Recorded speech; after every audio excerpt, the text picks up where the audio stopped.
Yeah, you see it. We here, folks. That's right. We are back. Thank you for tuning into the NBA wrap up. I'm your man Ron, holding it down, trying my best. And I got my new partner in crime over here, E-Rule, a new staple of still Knicks fans. The substitution, what up, E-Rule? The substituter. Hey man, diehard Knicks, man. If y'all haven't tuned in and supported that podcast, man, please do. E-Rule is he's just a king amongst men, man. I'm telling you, man. Always stepping up, showing out for MBK.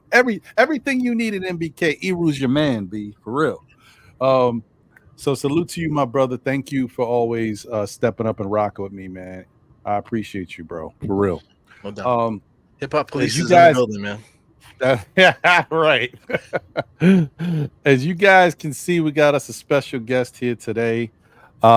He's a familiar face. You haven't seen him in a little bit because real life is real life. You know what I mean? He busy. But if you know about my guy Rick the Ruler, if you know about my man Joe, my guy Apollo, there's another link over there. His name is Andre, goes by Dre, of the Guard Up Knicks crew. But he's not just Guard Up Knicks. He's a lot more than just that, man. He's a producer. He's a hip hop artist. There's just a lot of levels and layers to this man. So I'm glad to bring him to the show today, Mr. Andre Jalil in the house. What's good, my brother? What's up, baby? I appreciate you. I'm doing good, man. Hanging in there, like you said. Living, working, the whole thing. Yeah. We out here having a good time, learning, keep learning. That's all. You guys are also MBK adjacent too, man. You guys are like that's right. They are MBK adjacent. It's facts. Absolutely. You're the Southern contingent. Yeah.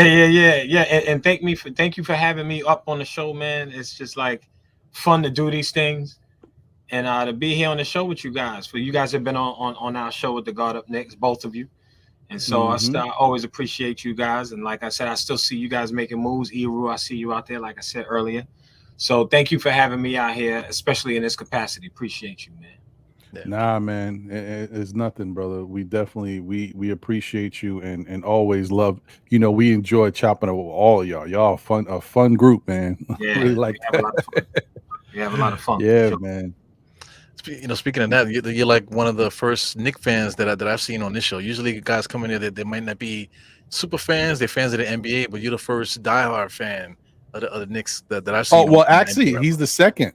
Oh, his brother, right? His brother was here too. Yeah. So yeah. Shout out to Apollo. Yeah, Apollo. He makes his moves around with the podcast and stuff like that because he stays on it. This was his like baby. Yeah. And it started out was me, him, and then he was like, "Yo, you want to get our cousin Rick?" And so I was like, "Yeah, like why not? Like it ain't, what's up?" So we did that. I was a lot more involved with like doing like the art and stuff like that in the beginning, and then we picked up Joe. To make sure if there's somebody who couldn't make it and all of that. So we had Joe, and Joe was real serious from the frozen envelope. Yeah. All right. Yeah, Joe's dope. He's pretty dope. Yeah, Joe, regular Joe, they call him. So he's on the show. And so I love arguing with Joe because Joe is he's an intelligent dude, just in general.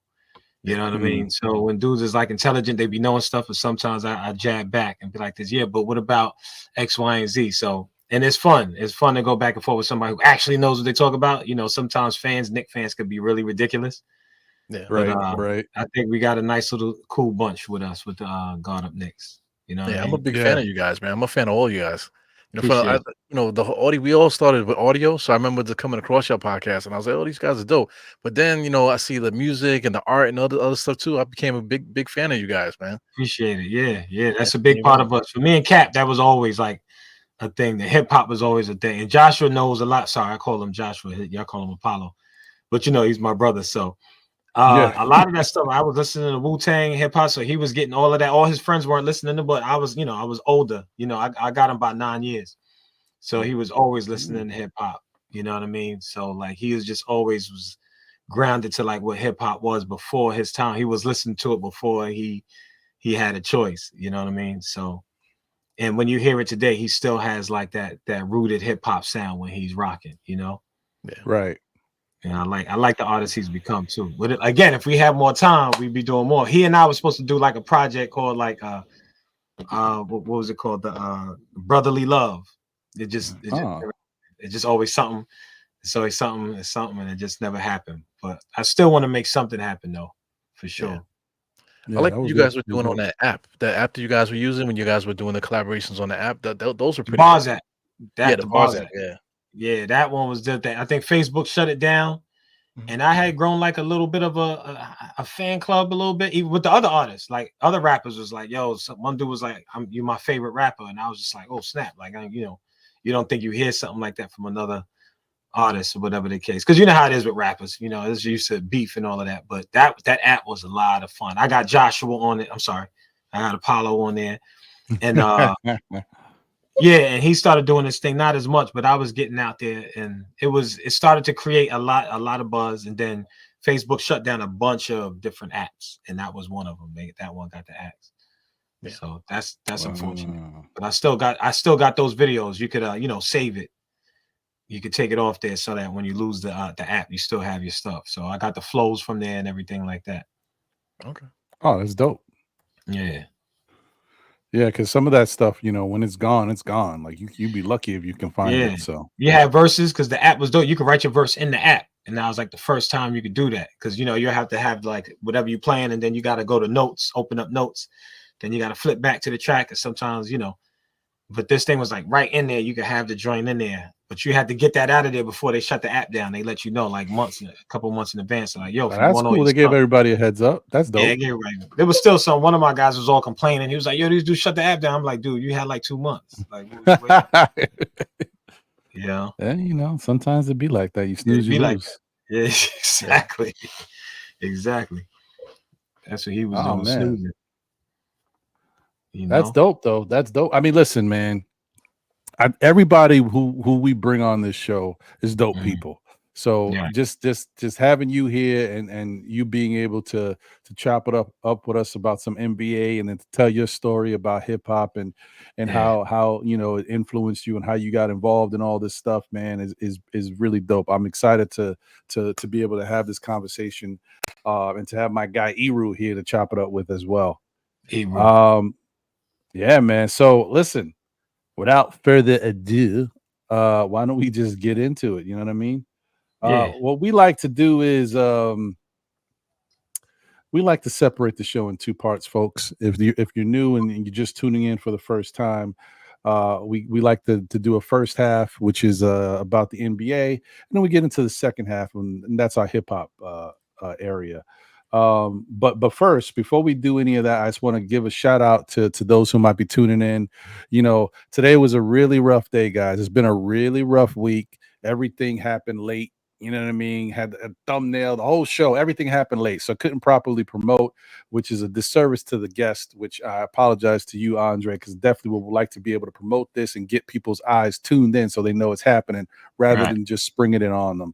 But we here now, and we're gonna give you all a show anyway. I even hurt my hand today, man. My hand bit back. Freaking fingers feels like it's a ligament missing. It's bad. It's bad. Man. It's bad. Yeah, a ligament missing.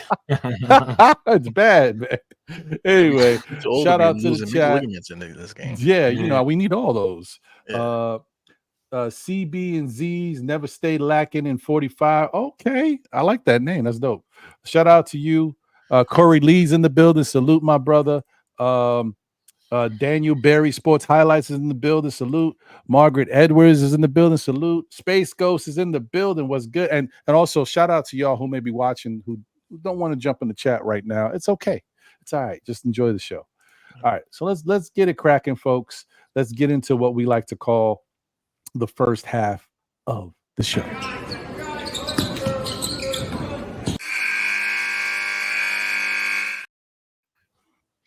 So you guys, we're gonna have to talk about this dude again. I feel like it's funny that when I look at some of my my little what do you call these? I guess like outlines and stuff for different topics. This topic was already there. That shows you who this man is. He's staying this in this mind frame here of what he be doing. Draymond.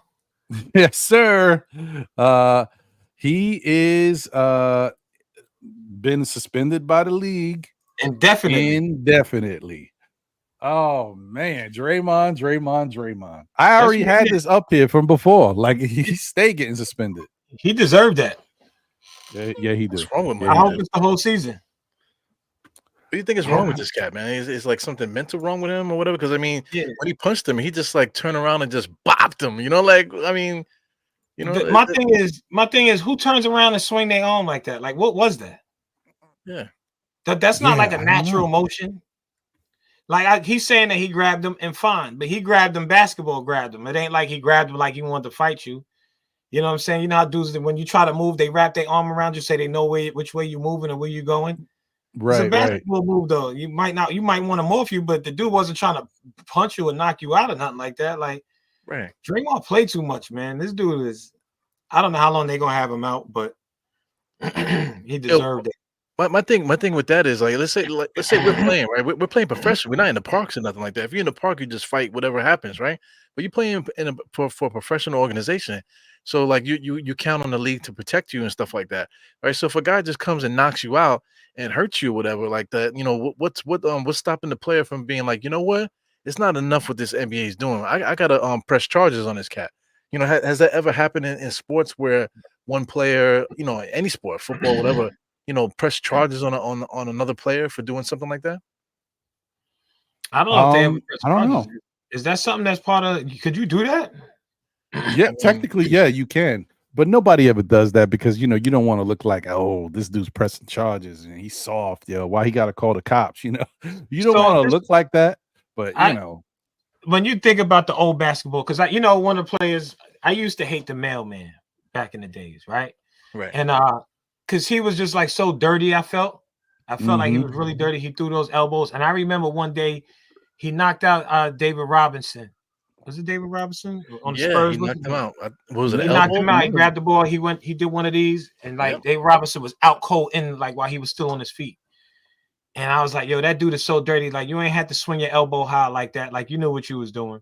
Right. There was no charges pressed, even though that if there was any reason somebody could get like press charges, it was that. Ron Artest did it with what's this dude, the beard? Yeah. The guy who's supposed to be the nicest, but he's in my opinion, he's a bum. Yeah, he cracked Harden in the back of the head with a he called Harden, and he was acting like he was trying to celebrate, did one of these. But you know, like we all know, Ron is he's a mental case, or he was. I know he's done a lot of the whole, you know, dealing with trauma and so forth and so on. But he caught him and knocked him out. He didn't knock him out, but he caught him really good in the side of the head, which is really dangerous.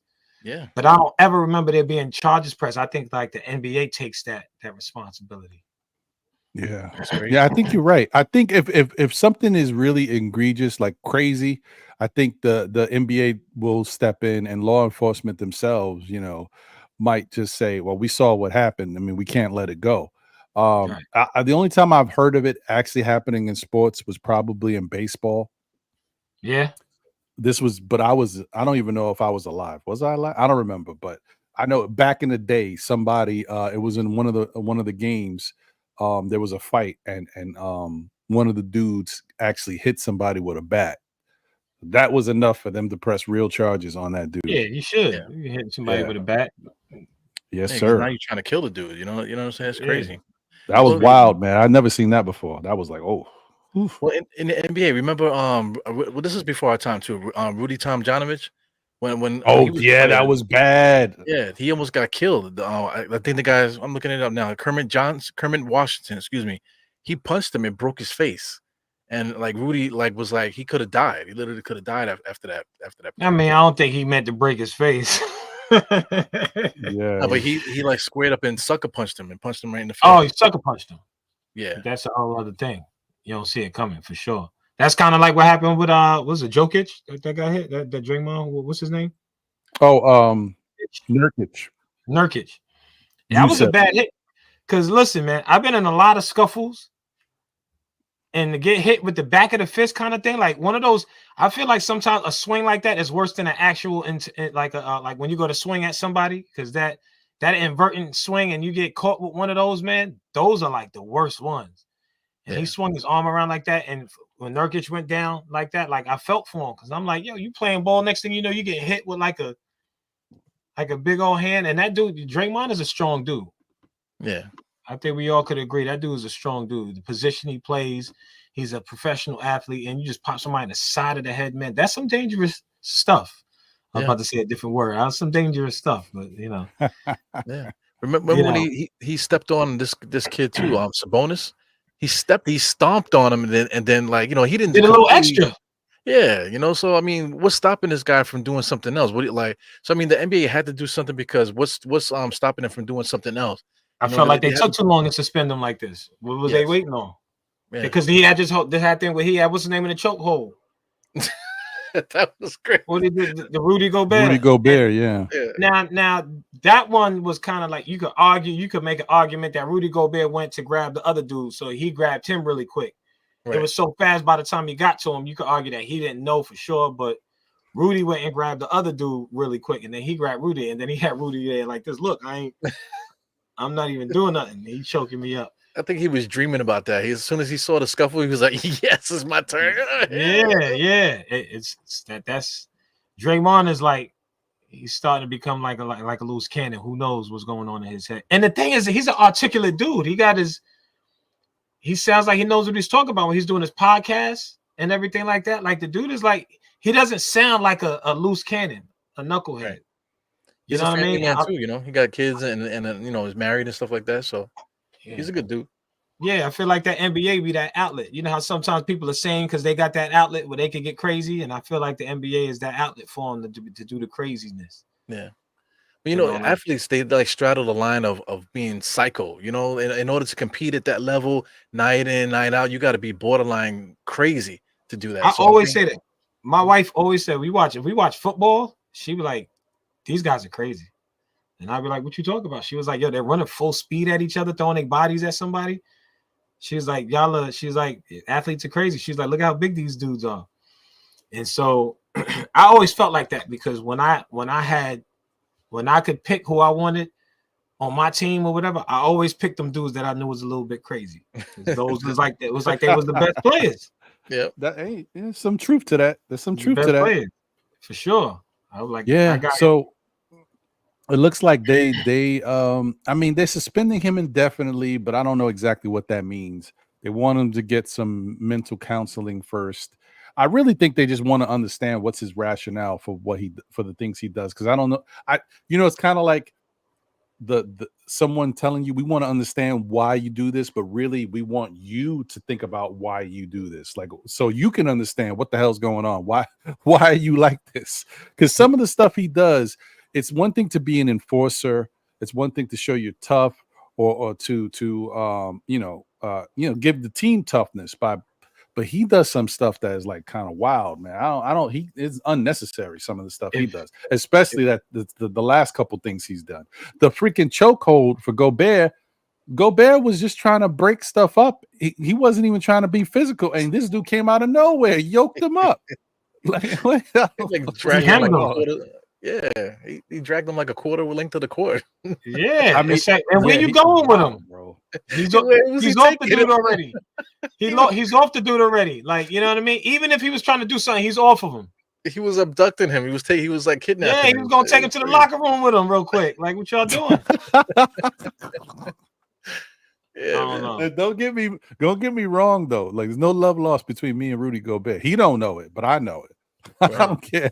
I was laughing, but that's not. I'm sorry. Yeah, that's besides the point. Yeah. You know what I mean? But yeah, I was just surprised, bro. And what I'm really surprised at is that this stuff be happening and nobody be doing nothing to Draymond. Like they like, he a certain type of a little crazy. crazy. Oh no, You crazy. Did you hear the hot mic? The mic they had when he was talking. What's the young blood over there in Minnesota? This kid up and coming. Anthony Edwards. He's like, "What you gonna do about it?" Did you hear that? Nah. With You didn't hear about that? Like he fouled him pretty hard. Edwards tried to finish the shot after the foul, and he slapped his hand down like a little bit extra. So you can see Anthony was like, he probably said a little something, and you can see Draymond was in his face doing the typical Draymond, and then he says, "He getting at you, Eru." Yeah, Mega is funny, man. He's a funny guy. Funny guy. And then when he said something back to him, he was like, "Oh, what you gonna do about it?" And I'm like, "Yo, this dude be asking for it, man." I think all of these things are the reason why the NBA is like, "All right, we keep hearing about Draymond. He's punching his own teammate in the face." If you're doing that though, and I'm not saying that Jordan Poole ain't a pain in the ass or nothing like that, but you punching your own teammate in the face, there's like kind of like no telling where you're gonna go with it with the temper. Yeah, that's a fact. It's liability too, because I mean it's at a job. So let's say if a dude is always getting caught drunk on the job and the job don't do nothing, and then he freaking dies on the job by drinking, or he maybe hurt somebody, but everybody knows he's drinking, but nobody ever did nothing. Right. That's liability right there. So how many incidents is Draymond gonna have before the NBA steps in and does something? So this is just them. Because I mean, what was it? Joe Dumars? He's like the head of discipline, I think, whatever his position is.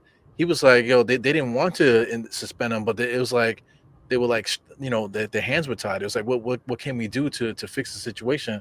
And this is basically what they came up with. Put him through the protocols and all this other stuff. Just basically liability. Because like, what do we do? Because this is something that's like kind of unprecedented, kind of. So that must mean it's not going to be a long suspension. If their hands were tied, if they felt like they didn't really want to. Yeah, I don't think it's going to be too long.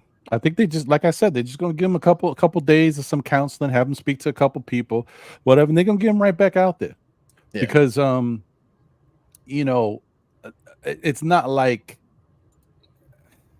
it was bad, but the NBA, there's some worse stuff that's happened in the NBA. So I guess, I think they ain't gonna prolong it too long, I don't think. But they definitely want to kind of teach him a lesson. Because sometimes these NBA players, you hurt their pockets, but they got money, so like they ain't getting their point across. So they're like, okay, we gotta really hurt your pocket. He's losing like 160 something thousand a game. So is he? Yeah, something like that much? Yeah, something like that. Yeah. And they kept Draymond too, the Warriors. I think it's kind of sad that if you have one guy, you send one guy to the Wizards and you keep this guy, then this guy's getting suspended for doing the same kind of thing he did to his teammate that's gone. It kind of makes them look bad, like they made a bad decision. But Jordan Poole ain't looking like it's a bad decision anyway. So either way, It was like a lose-lose, I guess, in that case. That's true. That's true. Space Ghost said look like he's looking at 20 games. Whoa. I mean, that would be something. How many weeks is 20 games about? How many games they play in a week? Like 3, 4? They play like 4, just about 4 games. Yeah, about 4. All right, so that's like a month. Yeah. That could really hurt. Like Golden State is soft as it is right now. They soft with Draymond. This is the worst I've ever seen them. And Steph Curry is losing it right now. Yeah, on defense and on offense, Steph is losing it. What's up with Clay? What's wrong with y'all? But what's up with Clay? Clay's old, man. He got some old ligaments. I mean, his mama called him Clay. I'm gonna call him Clay. I don't know what's up with Clay. To be honest with you, I really have no clue what's going on with Clay. Yeah, he ain't looking good. I put him on my fantasy team. I'm like, yo, this dude is the worst I ever seen him. Yeah, these guys are getting old, man. Aside from him coming back from that injury. Yeah. What's the big problem with Golden State too is they got a bunch of young guys that they haven't really been playing. So now Draymond is out. So now they're starting to play Kuminga. They're starting to play some of them other guys that haven't really been playing. They're playing Kuminga. Yeah. Yeah. So it's true. He's got a bright future, that kid. You got to get him some minutes. Yeah. Well, Agreed. now I'm thinking about it. Shout out to the Knicks. Actually, it was the New Jersey Nets at the time with Michael Ray Richardson. He had got suspended, as a Knick player. But most of these guys that got suspended is all due to drugs. Some kind of substance abuse that they Well, were- back in the 80s or now? Yeah, back in the 80s. Some in the 2000s too. You got Chris Anderson. Remember him? Was that Birdman from Denver? He had got Oh charged yeah, with right. meth, I think it was. It's What was crazy. that? What was that? What Wild Jordan stuff, was trying man. to say in his video in that what was that? Jordan had that thing on what was this, Netflix? He was talking about all the drugs that dudes was doing. He was on a plane shouting everybody out, talking about all the drugs they were doing. Yeah, but he was playing with Orlando Woodridge and them guys, man. Orlando Woodridge was a Yeah, freaking nobody knew cokehead. these dudes. They were there for the fun. They wasn't there to really win no basketball Nah, game. they were drinking beer and smoking cigarettes at halftime and stuff. Man. Yeah. That's a different era right there. Right.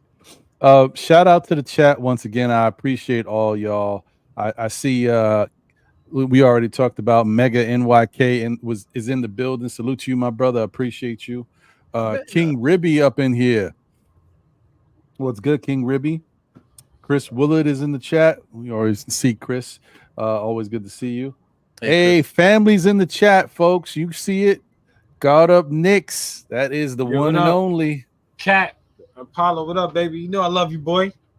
Man, that's a solid out. dude right there. It's a solid dude.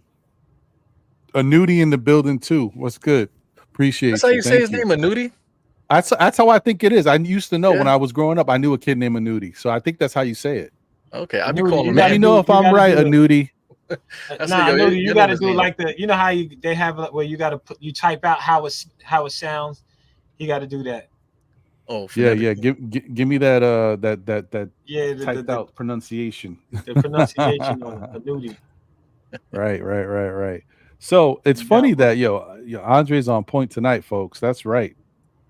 He brought him up, and he was the next topic. Warriors offered Klay Thompson a 2-year, $48 million extension last summer, and guess what, folks? He turned it down. Oh, that's a big mistake. Oh man, I bet he wish he could have that back. Big mistake, because that boy looked horrible out there. So he looking bad on the fantasy league and everything. Yeah. So what's in his mind though? He's thinking that he's worth more than that, or is he trying to leave the team, or is he going to retire? What's going on with that? I don't know, bro. I don't know what that's about. I mean, maybe he was still sipping, because you got to understand the thing about Klay Thompson is prior to that really bad injury that he had that cost him a season for the most part, right? Or even a little bit more. I don't know, but I know it definitely cost him a season. He was nice. I mean, he was doing his thing. He was nice on the defensive end. He was a splash brother. Like, he was letting it fly. So he might, in his mind, thought, you know what I mean? Now that I'm back, I know who I am. I know what I'm worth. He hasn't really probably cashed in the way he wants to. Like, he wants that one big contract, So he might have was like, betting on himself. But sometimes when you bet on yourself, you wind up with how am I going to feed my family? Charles Sprewell, you don't want to be that guy. They gave you millions. You're talking about how I'm going to feed my family with $20 million. Like, what? But how old is Klay now? Let me see. Klay is gotta be maybe 34. That's my guess, 34. Klay is, what's his age, man? Come on, man. 33. You were close. Yeah, close. That's not too old, but $48 million and not looking good this year. What you think the team gonna give him next time? Because they got to keep him, right? I mean, listen. Let me tell you something. It's not gonna happen because I don't think Steph is ready for that. If Steph walk away, they'll blow that whole thing up. I don't know. That's Steph City over there, Golden State. That's all Steph. He should be able to get in there whoever he want. Yeah. They're in spooky times now, though. They won the championships and stuff, but everybody's old, and Steph is still playing like Steph. Right. So, what do you do? Do you build around Steph now here at his advanced age? How do you build around this? And Wiggins not looking too good either. Like, the whole squad is just looking like And you know what? I feel like it was that last championship. What was Wiggins and Poole over there saying in that room when they was spraying champagne on each other? He was like, "You about to get the bag? No, you about to get the bag? No, you about to. We about to get the bag." And these dudes ain't looked the same since. Yeah, but thankfully they got the bags because they are not getting bags like It's they gonna be the got. last bag you're gonna get. What do you After think that, it's about gonna be that? like that 1 year extension. We're gonna see how this goes. A little 1 year deal. Because the thing with Wiggins, for example, is we was all talking about it when it first happened. Remember Wiggins with Minnesota? Like in the very beginning, he looked like but then after the pressure hit, it's Wiggins' team trying to put things around him. Then he didn't look the same. Then he goes to Golden State where he's not the number one option. He's not the number two option. And he got Struggled to for a really while. he got to fit back. He got to slide back into the cut. And then he became a valuable piece. And then he was in the Golden State system. So then they're like, oh, look how good Wiggins is. But, once again, he's in the Golden State system. And that system was high octane. Then they got Durant, and he was the fourth option. He was really chilling. So, yeah, man, like he's just been really fortunate to be a part of that mix over there. But when you start to struggle in that system, You're in I trouble. don't trust it. I don't And the trust same it. thing with Clay. Same thing with Clay. And that's how, like, when you look at Poole, he was in the system and he was doing great when they letting it fly and stuff like that. And then now you see he's got his own team. He's trying to go for self. It shows you how good that system works when you win there.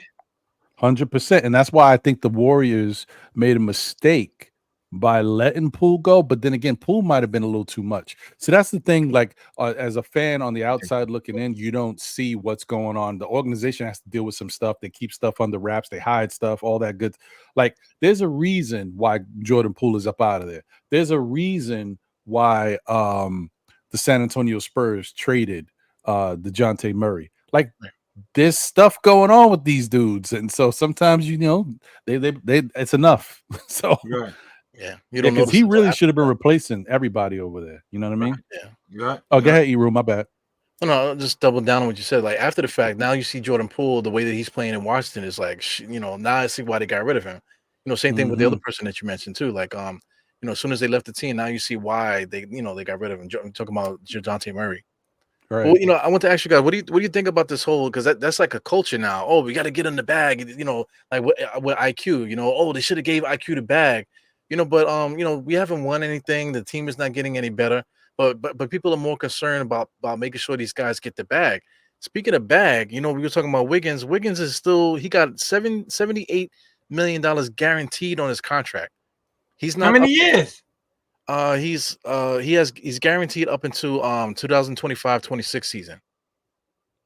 And then after that, I believe it's a player option after that, the next year. And if he's smart, he's gonna take that option. Yeah, because a $30 million option for that last year. Bro, you don't understand. So this makes more sense because one of the things that I feel like this should be a rule in the NBA.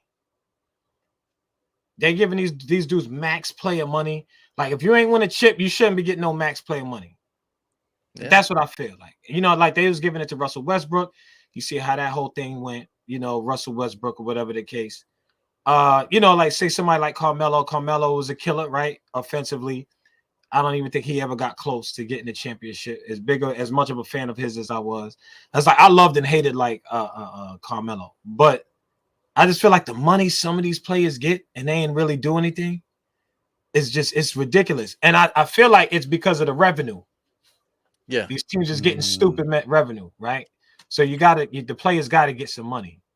You know what I mean? And I get that. But these dudes be getting $40 million a year. What's his name over there with Utah? He was the highest paid point guard for a while. Oh my God, Conley. Conley did not deserve that, man. Dude, like what's going on? Well, I'm the word that's coming to mind right now is stipulations. They should put stipulations. But my thing is with these owners, just because the money's there doesn't mean they have to spend it. The whole purpose of the revenue thing is to spread the money around. But instead of doing that, the agents and all these guys, they say, okay, well, now that the salary cap is up, now we can give a certain percentage for the max and then another percentage for the super max and all that. So now that's what they're offering these guys to keep them on the team.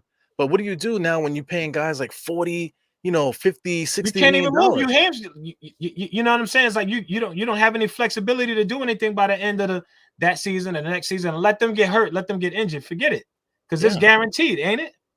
Right. Yeah. Well, yeah, for the most part, yeah. Yeah, Steph Curry is owed $167 million on his contract. Golly. I'm gonna be honest. If anybody deserve it, it's him. Well, he's 35 though. And he's I don't know, guaranteed and up that's until when he's I like think. almost 40. But the other end is, I feel like so Stephen Curry, right, is unique because we all know how great he is and what he's done for that organization. Even at his age, it's like you paying him forward or you paying him back because Yeah. you couldn't get, you know what I mean? So Steph Curry, even at his age, he deserves that. He's like the face of the Golden State Warriors. Even if you say he didn't get those MVPs those years when Durant was there, he went and got his MVP after, right? Mm-hmm. That's a one dude who deserves it. Well, how many chips they got? Golden State 4? I don't remember. 3, 4? I think it's 3. They got 2. It They could be already 4. had It could 2 be 4. before Durant got there, right? Right. And they got 2 with Durant. Yeah, I think they 4. got 4. Yeah, they got 4. Yep. They got 4 rings. I mean, there's no amount you could get. He deserved that. Clay was a part of that. Draymond was a part of that, which is why I feel like they kept him, that loyalty thing, which I could dig that. He's just abusing that situation. So yes, I think that when it's Clay, not Clay, I'm sorry, when it's Stephen, right? He deserves that money. Like there's like you kind of gotta somehow he's got to get that money, because if you let him go, if you don't give him that money and you let him entertain the idea of leaving, now y'all look like the most ridiculous organization in history. Yeah, so you got to pay him. Yeah, somebody like him, you have to keep him around. Yeah, right. So, but when you're looking at somebody like Russell Westbrook, right? Triple double king, he's got the crown as far as triple doubles in the season. Does he have more triple doubles than any player altogether? Yeah, he has the record. Yeah. Right? Yeah. So now we look, he got close once against Golden State. It didn't happen. I feel like that was the closest he ever got. Right? And then it's like the teams are not winning. He can't shoot. You paying him $40 million a season. You talk about Supermax. James Harden. I'm sorry, he should never get no Supermax. The way he look in the playoffs. Yeah. These dudes, like, I'm looking at, and they trade. What was the Clippers thinking? Could y'all tell me what they were thinking? Well, they're owned by those tech guys. You know, all those guys that own those tech companies and stuff. That's how they make their what's money. His name? Who used to be one of the people over there at Microsoft? But yeah, okay. If it's a tech thing, fine. Y'all keep them.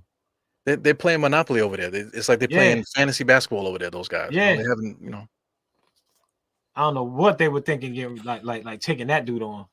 Yeah, I don't know, man. There's some wild stuff going on. There's some interesting money being spent. I don't know the TV sharing, the revenue that I think they just think that they're not going to take as big of a hit. So there's like we can kind of take some gambles, but I don't know. Some of this stuff is wild.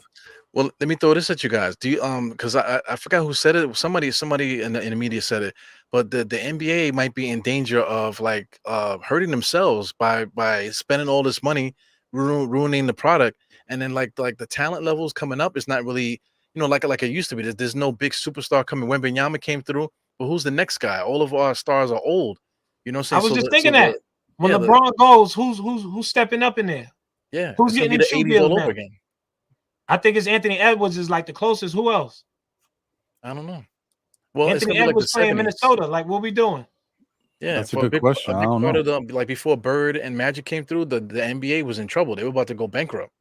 You know, so we're in danger of repeating history with that. Yeah, stuff, and we paying dudes $48 million. Klay Thompson. I'm sorry, Klay Thompson did his thing for these guys, but $48 million 2 years. What's that? Almost 24 million a year. Yo, Draymond is owed $100 million, guaranteed. How many years? Same thing as Andrew Wiggins. 4 years. Yep, 4 more years. Draymond Green getting $24 million a year to do the shit he doing. I'm sorry, to do what he doing. Yeah, right. Unbelievable. I go back to that tape. I get all of the lawyers. Yo, let's look at this contract one more time, Paul, because you acting crazy. How much of a pay cut you want? Because you getting one. I don't care. Yeah, give me 10 back. Some of this off, yeah. That's crazy. Yeah, I mean, of course we can't do that, you know, but like you said, there's got to be some kind of stipulation. Like, yo, you start losing it, you can't get all of this. Yeah. But then they're experts. They're supposed to be the experts, and we don't know what we're talking about. But they're the ones giving all this money away and not producing any wins or anything like that. You know, so it's weird, man. What's Draymond really worth though? Like, what's that number look like? Today, what's Klay who Thompson knows? really worth? Like, what's that number look like? Probably somewhere in between 15 and 20. A season? Yeah, I would think so. Something like that. So if this number wasn't 48 and it was 40, it'd be more like, yeah, it's Clay, right? Yeah. I mean, yeah. 40 still sound, over 2 seasons. I don't even know. Honestly, I don't even know.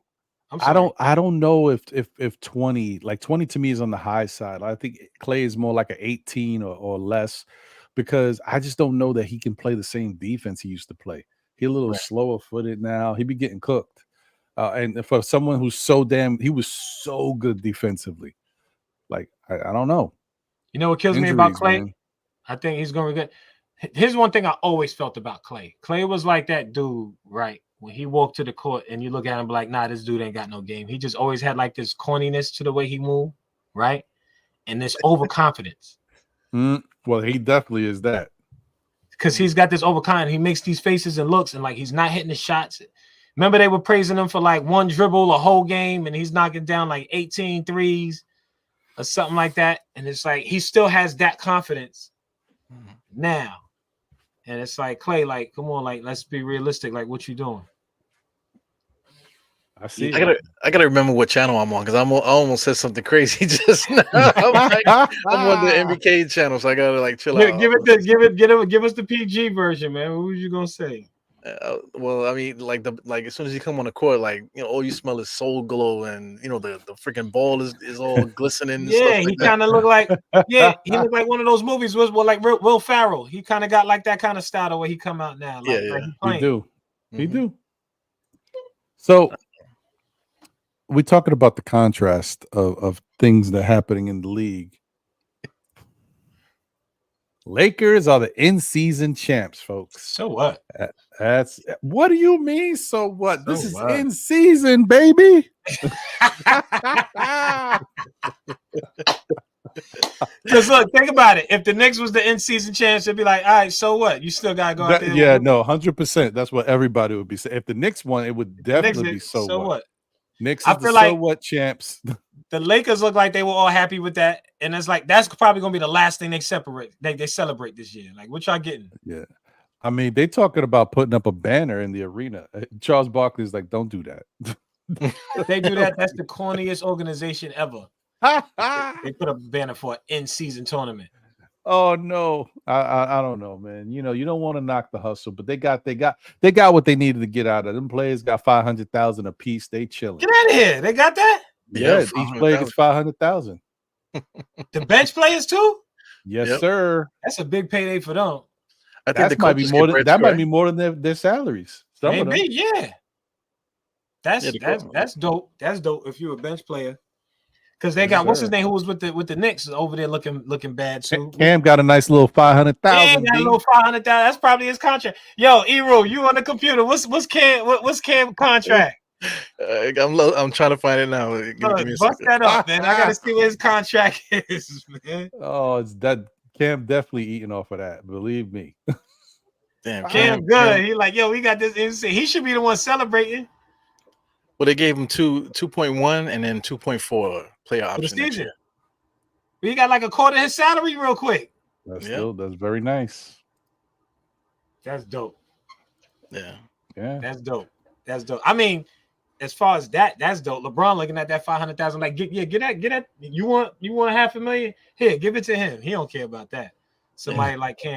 Right. That's a tax writer for somebody like LeBron, man. They're gonna donate that, That's what it is for the teams getting that. That's a tax write-off. Yeah. That's that gold watch you get at the end of your career. Here, take this real quick. Yeah, take that. That's cute. That's cute. What you think though, Ron? You think that's a big deal, that in-season tournament? I think that 500,000 is a big deal, but I don't know about the tournament, like, because you know what I mean. Like, it's okay. Here's the thing. Shout out to Kareem Grant. Appreciate you, my brother. Drip Moore in the building. Preferred barber of still Knicks fans and the Knicks community. Let's go. And shout out to my guy Phil Porto in the building. Salute, Knicks Morning Brew, man. Appreciate you, brother. What's good, Phil? I think that it was actually kind of fun. PJ. It's weird. It was weird, but it's still fun, because here's the thing: the way they laid it out, by the time we all understood what the hell was happening, it was over.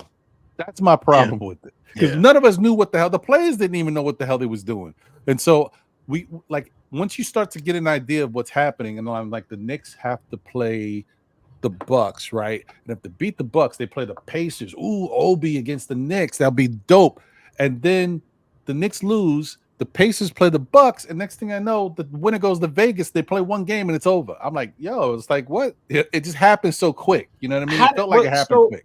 So wait a minute. So the schedule wasn't the schedule. It was actually something outside of the schedule where they go to Vegas. Yeah. But the thing is, they included it in the schedule, so you don't lose anything.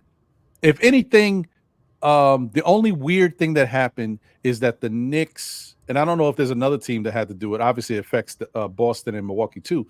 But those teams had to play each other one extra time than they normally would, because normally in the schedule you play, like 4 times conference rivals 4 times, right? So the Knicks played Boston. They're gonna have to play Boston 5 times, and they're gonna eventually wind up playing Milwaukee 5 times. Yeah. So some of those games don't count on the season. Like it's not going to be added up to like the season totals and stuff. So wait, we playing more than 82 games this season? You telling me? Yeah, some of the players are, some of the teams are playing more than 82. Yep. But they're not going to count. It's just like dead. That's wild. Yeah. It's a little different. That's wild. It's a little different. Those are 2 games. Those are the games where I'm not a big fan of you sitting players on some DMPs, but if it's like that, if that's why you playing, and later on in the season it don't matter, sit them for 2 games, because that's too risky. 82 games is a long season.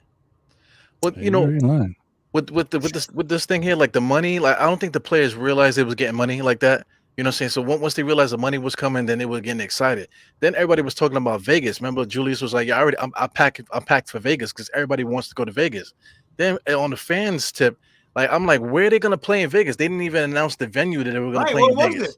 It was at a gym somewhere? T-Mobile. No, it was the T-Mobile Arena, whatever that is. You know, I think they have a hockey team that plays there, so they have a whole arena. So they didn't even let the fans know. Because I mean, me, if I had time, I would have went. I would have went to Vegas. You were like, yo, let me cop these tickets but you ain't know who's gonna be there. Right? Yeah, there was no schedule. It was just like kind of this random and stuff. You know, so.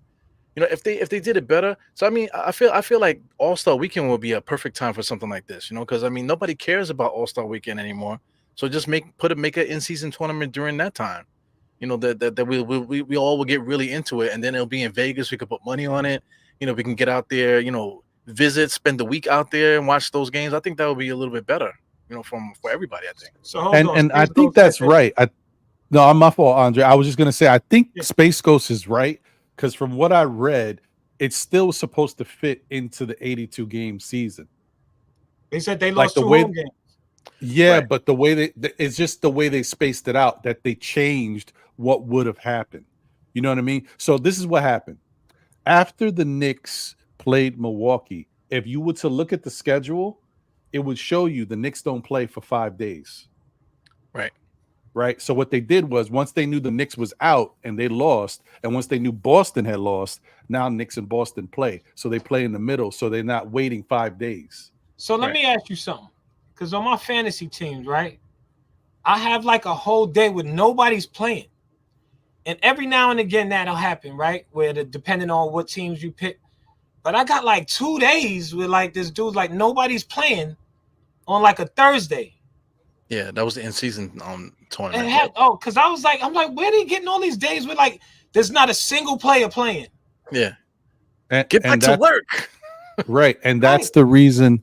That's another reason. In order to accommodate this in-season tournament, that's why there's so many back-to-backs. You never seen this many back-to-backs in an NBA season before. Right. That's wild. That's why I guess it's something to get used to. I mean, do y'all feel like, because that's what I agree with, Phil, like PJ, I found out his initials is PJ. Him and my brother shared that. I used to call my brother PJ. We were on the show talk about that. But as far as those players getting extra money, if I'm LeBron, I'm doing that for the young bloods too. Like, let me get y'all. That's a big deal. Like if you Cam Reddish and you're getting $500,000 on top of your 2.1, you know what I mean? Yeah. It sucks that it gets taxed though. The Max Christie's, Maxwell Lewis's of the world. Speaking of Cam Reddish, this ain't even one of the topics. I have one more topic, then we're gonna move on to the second part of the show. But and shout out to Lady and the Chef. Salute to you. Hope you're doing good. Listen, if y'all haven't checked out the Lady and the Chef podcast, please do. It's a great little podcast, man. And I only say little just because it's new, but the content is big. Okay, so definitely go support them. Show them some love, man, because she's doing it with her moms, and it's so cool to see a mother daughter duo talking basketball. They're talking Knick basketball at that, but just knowing their stuff and being not no like they look good today, you know, I like their uniforms. No, they know their stuff. It ain't no stupidness. Like and let me tell you, Lady and the Chef, her opinions was, you know, she'd be like, nah, man, I don't know why they did that, because they could have did a boxing too, but they didn't. I'm like, okay. All right there now. I'm like, you know more than me. I ain't messing with you. You can talk basketball, huh? Yeah, man. No, Lady and the Chef, she's for real. So shout out to her and mom. See if I can follow. Yeah, definitely support them. Show them some love. Okay, so back to this Cam Reddish thing. I just want to say this real quick and get this out the way, because I think this is ridiculous. And you know, Knicks fans, we gotta chill, man. We gotta stop. Okay, could we just let our team be our team? And if a player was here, you know, once a Knick, always a Knick, but leave it at that. Like, we don't have to they don't have to be an Obi watch. It don't got to be a Cam Reddish watch. I don't need to know what they doing every other second. Like, what I don't like is that I'm looking at Twitter and stuff, and people is following, you know, Cam and following Obi. I get it. Okay, that's cool. But come on, man. Certain things don't make sense to me. Like, you telling me, oh, Cam in 20 minutes or 24 minutes had 10 points, 3 rebounds, 3 assists, 3 steals, and 1 block. Over. It's over. You know what I mean? What? The Knicks should have definitely did what they had to do to keep a guy like that. First off, don't get me wrong, and I'm not saying there's anything wrong with those numbers, but those is role player numbers. Those ain't star numbers. Those ain't what we thought we was getting in Cam Reddish. That wasn't what Atlanta thought they was getting in Cam Reddish. Now, like I said, once again, I don't want to sound crazy out here, but those are good numbers for a nice role player piece that contributes to your team, that is a valuable piece, but is not the dude or the dude to the dude. You know what I mean? That's a role player number. That's a Robert Horry number. Right. Like, we thought Cam Reddish was going to come in and be like, you know, a star in the league. Like, after all those stories about Cam in high school and AAU tournaments, we thought Cam was going to be something crazy. So that's it. That's all I wanted to throw out there, because I just look at that stuff and I'm like, yo, can we calm down? You know, to put in perspective, he was averaging 6 points as a Knick and 7 points as a Laker. So, you know, it's kind of like an argument for no reason, you know? Like, you know, I cried. I was a kid. I was like 10 years old when Rod Strickland got traded. I cried like a baby. You know what I'm saying? But I didn't like, you know, after he got traded, oh, look, he's on San Antonio. Look at look what he's doing in San Antonio. You know, that's just a bad way to just conduct your life like that. You know what I'm saying? You just move on. Because just to talk about that, in 1989, you know, we traded for Rod Strickland, Patrick Ewing was just starting to get busy. But if you fast forward just 5 years, we was in the finals with a whole different team. You know what I'm saying? So holding on to these little arguments all the time, it means nothing in sports. Because like I said, you can miss the journey. And next thing you know, 5 years down the line, we're in the finals, and you won't even remember who the hell Cam Reddish is. You know? I don't think Cam Reddish is going to be in the league too long. That's just me. Well, I mean, you may be right. I hope LeBron can kind of give him that continued push while he's here and allows him to eat for a little while longer. And maybe, I don't know, maybe Cam can turn it around and just, he won't be star-like, but maybe he can just be a little bit more consistently good, so he can kind of be a mainstay. If he can turn into, you know, like these guys that have been in the, you know, we're in the league for. If he could be like a Tobias Harris. Yeah, like a Tobias Harris type. If he can be somewhere near there, I'll be really happy for him. And right, that'll show me a lot. That would be dope. But I'm just saying, like, we gotta chill, man. There's like certain things as Knicks fans, we don't like to see players that we might have been invested in go somewhere else, but it happens, right? But eventually, after a couple games or whatever, a year, you move on. All right, it is what it is. The only time that I ever saw a player leave the Knicks and it hurt my heart was Patrick Ewing. When he was with Seattle, I'm like, this is disgusting. It ain't look right. That was rough. That was rough for me. That was Yeah. scary times for everybody, man. That was rough for me. Like I seen Starks go to the Bulls, and I was like, ugh. I'm like, Yeah. what is happening, man? I almost threw up. But I was okay. I could still deal with it after a while. But seeing Patrick Ewing, his whole career as a Knick, to go to San and wasn't he on Orlando for a spell too? Yeah, he was on Orlando. Oh, Yep. oh, nasty work. But anyway, all right, we all right, guys. So let's get to this last. We're right, guys. Oh, Charles Barkley says the Bulls stink, folks. And that's the nice way of saying it. He said the Bulls are an embarrassment to the NBA. Ooh, Wow. Like I mean, as someone who used to get get it handed to him all the time by the Bulls when Michael Jordan was there, I guess he feels a certain way. But he's right. The Bulls do stink. They look like they got some question marks over there. They don't know what they're doing. They're not happy with the schematics of the game, the coaching. They're not happy with the personnel. They're a team that was put together that looked really impressive. They had the best start to a season, in quite some time a couple years ago. Yeah. And then Lonzo Ball got hurt, and it was never the same. Like one dude got hurt who's not even the key. Like you had Levine, you had DeRozan, you had the big dude, I forget his name now. Vucevic. And then Lonzo. And when Lonzo goes down, the team ain't the same. Unbelievable. Well, they paid Vucevic the bag in the summertime. They should have been looking to trade him away because the writing was on the wall for that team. They weren't going to do anything, but they said, you know what? Let's give Vucevic some more money. And now they're stuck. They can't trade him because they signed him late, I think.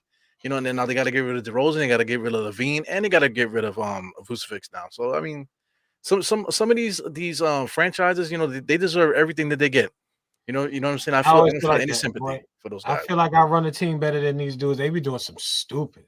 Yeah, man. You ain't lying.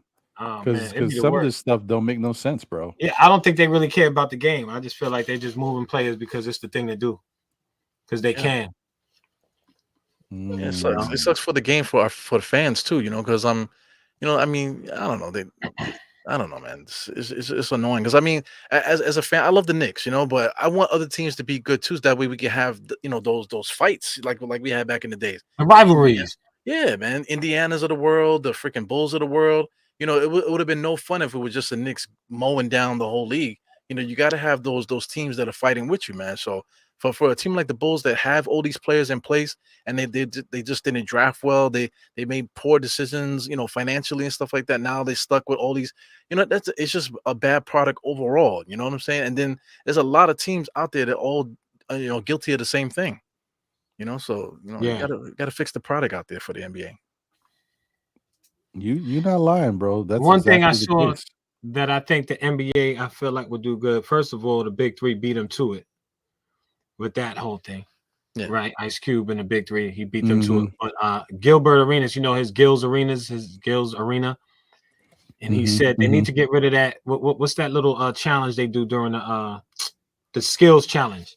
He's like, get rid of that and do a 2-on-2. Do you know how crazy people would get if you had it? Even if it was Cam Reddish versus, I don't know, right? Because a lot of times when you look at dudes in the park, right? You have them dudes that play really well with a team, then you have them dudes who's nice one-on-one. Yeah. Right? Bragging rights. Yo, who would not watch that? A little half court, a 1-on-1, a 2-on-2, a little 3-on-3. Maybe not even 3-on-3, but like a 2-on-2. And we talking about like bragging rights. You know what I'm saying? Like $500K, they win or something like that. Like another little extra. Who won that slam dunk contest? We probably don't remember homeboy name, who he came from. Yeah, could care less because all they keep doing is the in between a leg dunk. How many times are we gonna see that? Right. So and then it was this dude, somebody who was a nobody, but the point I'm going after, it wasn't anybody who was a superstar who won that. I feel like in the NBA, it could be anybody. Imagine like this dude getting $500,000. Because what you get for the slam dunk contest? Something like that, like an extra $1 million, or they give you a Kia. No, I think you get a little Kia Sorrento. I don't know. You imagine an NBA player, you got your Kia Sorrento. I'd have been like, what? What's it supposed to do with this? I get a what? You're not. Go ahead, kick. Y'all good. Well, Get that it to works out somebody for them because these guys that are winning the tournaments are like bums. They're like nobody, so they're gonna be like cab drivers in a couple years So anyway. that's why I feel like even if you give, let me see, who's a player that you think would do good like a one-on-one, but they not a star? Brunson will probably cook in a one-on-one I tournament. think Brunson will cook somebody on a one-on-one. I think, Oh, you yeah. know, but he's small, so I don't know if it's that exciting. And usually in a one-on-one, you probably ain't gonna get like these big slam dunks and all of that. Maybe if the 2-on-2, you might get somebody, the guy who's here. If it's Brunson and somebody else, yes. If it's Brunson and like a small forward, a power forward, yeah. If it was like, say him and Julius, say like they did like NBA Jam. That would be kind of fun, man. That would be a lot of fun. That actually is an interesting idea. That'd be pretty dope. You know what I'm saying? So if it was Brunson and Julius versus, I don't know, LeBron and Kent, I don't know, or who's the white boy that can shoot over there with the Lakers? Oh, Reeves. Yeah. Reeves. Yeah. Right now, nobody really want to see Reeves play, but that ain't gonna work. But let's say James Harden and PG-13. How about them playing 21? That would be kind of dope too. Let them play 21 out there. I don't know about the 21 though. That time might take forever, man. I don't know about the 21. Because my thing is, it got to be, because you know the same thing with they trying to change the rules, and like dudes they trying to change the rules where like the game is exciting, like the actual All-Star game, and it worked. Like the first year, it worked. Like dudes was actually playing. They were actually playing defense. It's not all that they dribbling down and throwing the alley-oop and nobody's playing defense. Like that kind of kills it. But that's why the NBA is in trouble. If the NBA is in trouble for anything, yeah, it's that, and they're not using their imagination, because the whole NBA Jam thing will be like lit. Think about it. You get Wembanyama and whoever. What's that dude with the blonde hair now? On the Spurs. The guy from Poland. He's like a Polish dude. Yeah, like you get them two dudes against two, like, and you can have like, it don't have to be every single team, but let's say you get a dope 2-on-2 from this squad and that squad. Because if you did DeRozan and Kobe White, right? You'd be like, oh, this might be a nice little them two against, like we said, Brunson and Julius. Or Sokan is the guy's name. Sokan from Sokan, yeah, because he can shoot. Yeah. He got a ratchet. But yeah, like, so I'm sorry, but you know, the league would look better. Sorry to get back to your point with the Barkley said the Bulls thing. No. Yeah, I agree. The league would look better. I would definitely like that. That's a dope idea. I wish somebody in the league office would think of something like that. That's why we need to be in the office, like, yo, let's remember Space Jam, and we go. NBA Jam? We would call it NBA Jam, and that would be, and then all they gotta do is put the basketballs on fire when they shoot. That would be great. That was a job, man. Give us a job. Pay us somebody. We tired of doing all this overtime, guys. Give us a job so we can. Yeah, something. Get me in there. Yeah. So. Yeah, man. So I mean, that's pretty much it for the NBA, guys. You know, we could talk NBA for days, but we got to get into the second half of the show. But the last thing I did want to touch on, just to give them a shout out, because you know, not everybody can do this type of stuff. You gotta acknowledge when something special happens, and you know, he deserves that acknowledgement. So you know, let's get into what the streets is watching.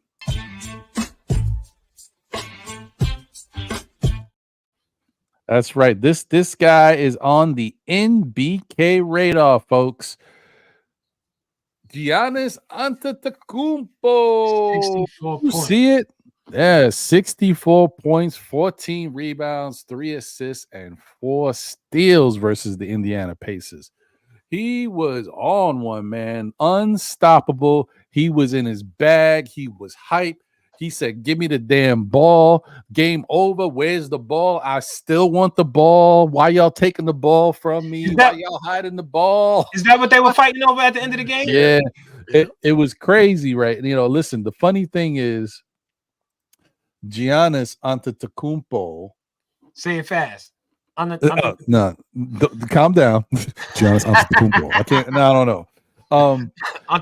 You know, I'm not a big fan of Thanasis Antetokounmpo, right? Because I just think he too much, man. He got a little, you know, he got that. He's that, you know, he's a fake tough guy. Like I don't like his tough tough persona. Like, who did something to you, man? Mhm. But anyway, he's one of my most like despised players in the NBA. I got Yeah. 3 of them. Yeah, I cannot stand Thanasis Antetokounmpo. Ever since Oh, that man. time when he was with the Knicks, left the Knicks, they was homeboys. They was always cool, always chopping it up.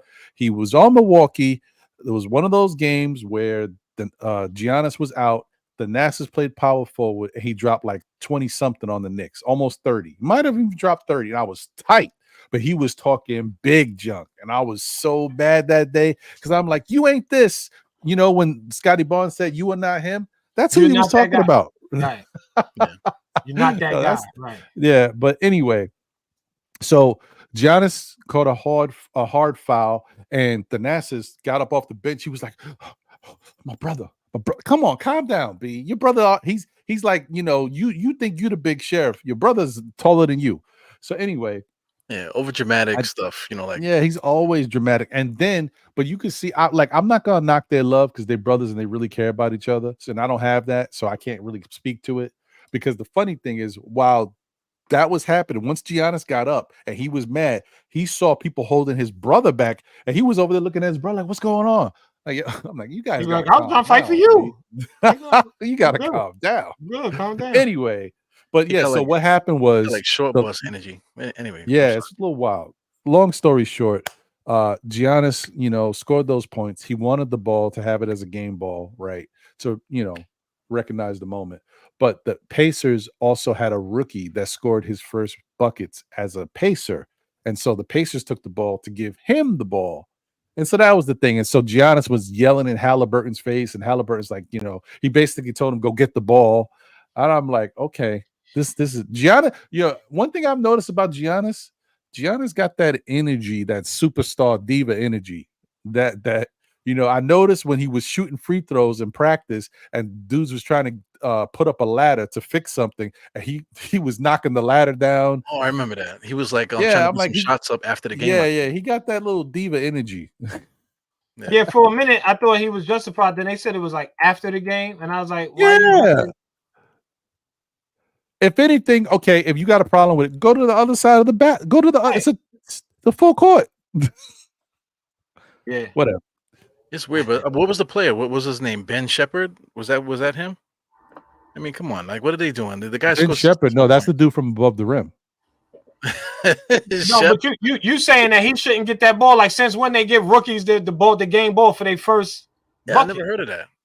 Right. That is definitely. Listen, I think Milwaukee was feeling. I mean, Indiana was feeling a little salty about what was happening. The Milwaukee had a nice lead, but then when the lead got down to 10, they put Giannis back in there, and he got busy again. But he scored 64 on them. I think they was feeling a little salty. Maybe it's like a little rub. I don't know. They were like, you know what? Let's take this ball and get up out of here. So it's some gamesmanship on both sides. So it is what it is. Yeah, petty stuff, man. Yeah. All right. But that's pretty much it. Just wanted to give him a shout out because it ain't easy to score 64 points in a basketball game in the NBA. And he dropped 14 rebounds. So, that's a nice feat. So shout out to him for doing the damn thing. He's a special player. But man, you know what? Let's get into the second half of the show because you know how we like to do.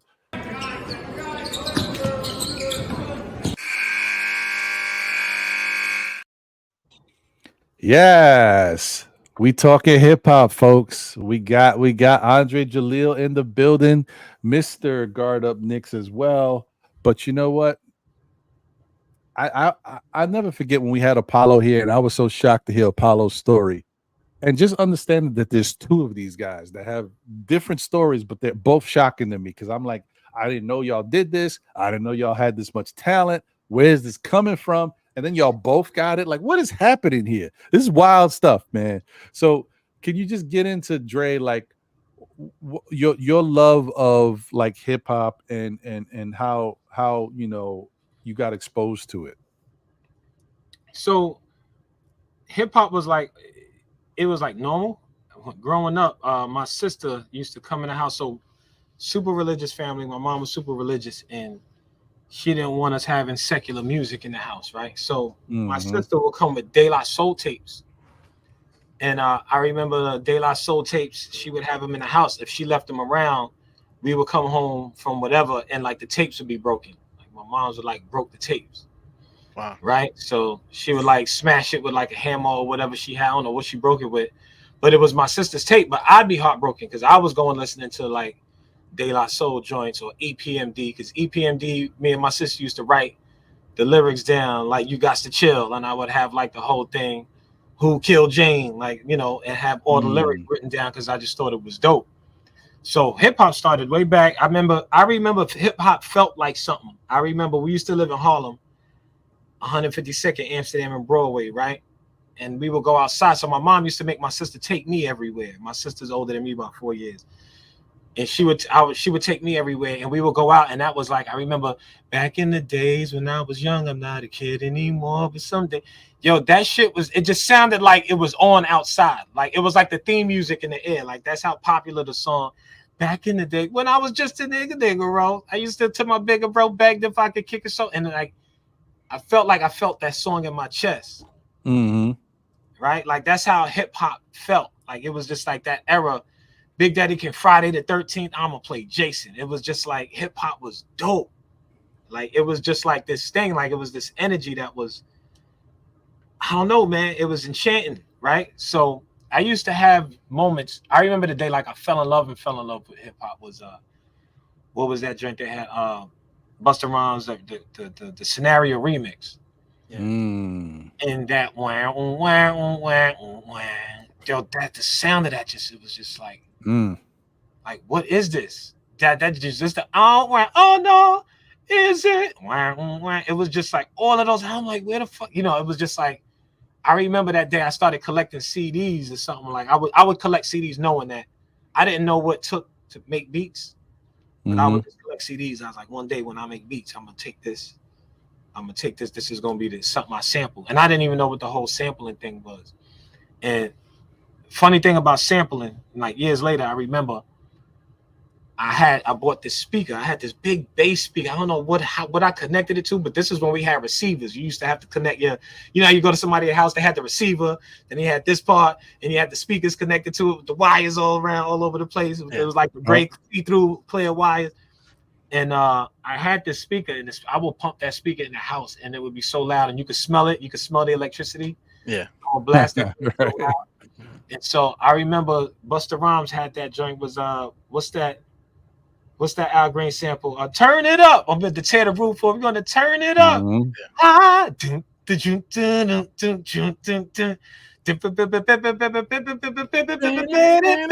Turn it up. So I'm in the house blasting it, right? And you know, I'm home by myself. My mom was busting the door, but mind you, Apollo's there with me. And his room, when we lived in that house, his room was right next to mine. Other than that, we share rooms. So my mom busted in the room, and she was like, "Would you turn that music down?" And I was, "Oh, sorry, mom. You know, I'm in trouble. Like I had it loud." And she was like, "And your father used to love that song." And I was like, "What you talking about? How my father loved this? A Busta Rhymes song. This just came out." And she was like, "That ain't just came out." She was like, "That's Al Green." So I didn't know that was like a sample that turned it. I didn't know that was Al Green on the sample back then. So my introduction to a lot of old school, because my mom played gospel. She didn't play like old school songs. So it was like in my adult life that I would learn what these songs was. So I would go back and listen to it. And it said, "Love and happiness." Yeah. Right. Something that'll make you feel good, make you do wrong, make you do right. Hey. Yeah. So I didn't hear that till I heard that song, because my mom said it's an Al Green song. I didn't know what she was talking about. I was like, this is a Busta Rhymes. So that was like one of those moments where like that whole sampling thing, I was like, oh, that's what happened. It was a sample. So that's how I ended up getting into. That was my desire to want to get into producing and stuff forth like that. It kind of like started from there, but my rap career actually started in church. Wow, that's ironic, because your mom didn't want you to play the music, but then hip hop started in church. So it was interesting. Is this Sister Barbara? It was all of us, all the little snot-nosed ghetto kids. We over there playing and talking in the back somewhere, out in the lobby. And Sister Barbara came up to us. It was like, "Listen, I'm getting married. I want you guys to like perform like a rap song for my wedding." And we were looking at each other like this. Okay, we'll do like the thing for your wedding. So now we rapping. right? And we just writing raps for like the first time for like Sister Barbara's wedding or whatever the case is. Like, what do you talk about at somebody's wedding? Like love and you know all of that. And fast forward to the day of the wedding, it was about 4 of us. And before, you know, we all dressed up, trying to dress nice and still trying to dress hip hop. And this guy, the MC for the wedding, came to us and was like, he was like, all right, guys, you're going up next. He was like, what's the name of the group? And we were like, name of the group? She just asked us to rap. We ain't got no name of the group. You know what I mean? And so he was like, y'all ain't got no name for the group. He's trying to cover the microphone because, you know, he's like, y'all ain't got no name for the group. Right. And so we was like, and my boy, he was like, all different flavors. He was like, all different flavors? He was like, yeah, because he was like the big chubby one. My man Seth was the tall, dark-skinned one. You had me, then you had the light-skinned dude. So it was like all different flavors. And so after that, it was just like, all right, guys, we have Youth Sunday. We want you guys to check the pastor of the church, be like, we want you to perform. Then it just turned into this big thing, and we just kept performing. And it turned out we would be performing all over. We'd be in Brooklyn, we'd be in Queens, we'd be in Staten Island, we'd be in Philadelphia. Like we was going all over the place performing. And it got ridiculously big. Like we got well known. And so that was how that happened. And of course, like you said, Eru, my mom was happy because I'm doing gospel rap. You know what I'm saying? Like it's like that. And our focus was on like everything about church was like always corny. So our biggest thing, like by looking at us, you couldn't tell we was gospel rappers. We had the Nike headbands. We used to wear the Nike gloves when we go to perform. We had the big black jeans, size 40, even though my waist is probably like a waist is 28. Yeah. And all kinds of stuff. We had the black Tims all the time. Like we was like all over the place. And like that was how it started. And then the production came after because the reality of paying somebody to make your beats was like too expensive for what we could do. You know what I mean? We would use instrumentals because remember you could get a CD, you get the single, and the single had the acapella and it had like the instrumental on there and the song. So we would use those instrumentals from like the Wu-Tang had the we said, remember that? What do you believe in? Heaven or hell? You know, we had that one was one of the instrumentals we used to use and stuff like that. So everything just can't just happen all at once then. It was like you can't do hip hop and then say, listen, write a rap for me. And next thing you know, you guys are like doing everything, rapping, producing everything. Yeah. So it was like a process. So my mom she didn't have a problem with it. She never said I couldn't rap because I don't know if she knew that I loved hip hop the way I did. She was punishing my sister. She didn't know she was punishing me by breaking tapes and all of that. Right. So because I didn't, you know, I couldn't afford tapes and nothing like that. I didn't have any of that stuff. So back then we had to record, you put your tape in the tape player and then you had to record the songs off the radio. So that's how I got my fix of hip hop. So I didn't know people album cuts. I knew whatever songs they played on the radio. So that's how I got my fix. So that was where I got it. That was my inspiration. That's why I thought songs was dope. I remember the first time I heard It's Unbelievable on the radio. I was home alone, of course, and I had my tape in there. I had to use the bathroom. I had to go take a shit. So I went in there and that song came up for the first time. And I remember sitting on the toilet with the door open just because I wanted to hear the radio. The radio was in the other room. It ain't like how you could, you know, how music is so accessible. You could carry your phone. Like the radio was like in the living room. I had to go use the bathroom. So I had the door open. BIGGIE, AK. And I just listened to this dude like, yo, who the fuck is this dude? Like, this dude was incredible. So when I first started writing around that time, I used to sound like Biggie a lot because Biggie was so influential. He was just so incredible that anything I wrote sounded like him. So it started Eru with it was like the lyrics. It was the rapping. And then it got more, we would be on stage looking scared. Right. Yeah. And then they gave us this guy who was like, he wasn't afraid on stage. So he was like our hype man. He didn't write no rhymes or nothing. He was like, come on, yo, get your hands up. Praise God. Like, you know, as weird as that sounds. Right. And yeah.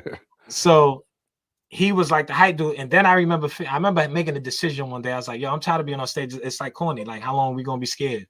But now, mind you, I'm 15. I'm like a kid out there on stage. Me and my boys, 15, 16, 17. And so they started calling me leading vocalist because I started to get more like, yeah, you know. So now we didn't need this hype dude no more. That's our thing. I'm leading vocalist. Whatever the case, we got the rest of us, and we just writing our choruses. We going to different places and different towns, different cities in some cases. We've been to Bahamas. And so I don't know if you remember this, but my man used to work at GameStop on 125th Street, right? And GameStop was like big back then. And I think he called me or something. He was like, yo, you got to come down to the store. And I'm like, because he was a big video game head. I had all the video games. If he came to the crib and we were supposed to go someplace, we'd be in the house extra hours because he wanted to play Street Fighter and then not want to go nowhere. So him working at GameStop was like good for him, right? But he's calling me about games, and I'm like, what? He was like, yo, MTV got this joint with it. You can make beats on the PlayStation. And I was had that. I had that. You had that joint? Yeah. Dude, I don't know if you know if this sound realistic. I made like over 300 beats on that thing. I made like, man, that was my introduction to making beats. So it was like frustrating and dope at the same time because the sounds weren't dope. And the quality wasn't dope because it was like 11 megahertz. Right. And so if you chopped up a sample, which is what I was doing, 11 megahertz, it sounded horrible. So they had 11 megahertz, 22 megahertz, and 44. 44 sounded good, but if you tried to record a sample at 44 megahertz, it was like a good quality sample. You couldn't hear a sound like, you know how like you could hear the sound of an MP3 just sound like it would sound crackly. 11 megahertz was the worst. 22 was in the middle with all the instruments you add on top. You could cover it. It won't sound bad. But 44 was the best. But you didn't have no time. It was like a short amount of time because it was a bigger file. Right. So you know those cards, the memory sticks you used to get, they had like the big ones that was like 8 gigabytes was like the biggest one. Yeah. But if you get a sound that was too big, you fill up that 8 megabytes in a heartbeat. So I always had to do 20 megahertz the sound, making beats, and you had to layer up all the kicks because there was no kick that sounded good. You had to layer like 3 or 4 kicks and manipulate the sound and then the snares. And I felt like my man Jazz was dumb nice at that. It sounded like he sat there for hours just making sure like every snare was like a crispy snare. So we would end up going to studios. And when you go to the studio and you record a song, they want the files. Right. So it was like, yo, how we get these WAV files out of a fucking PlayStation? It's a PlayStation. It ain't like Pro Tools or Logic.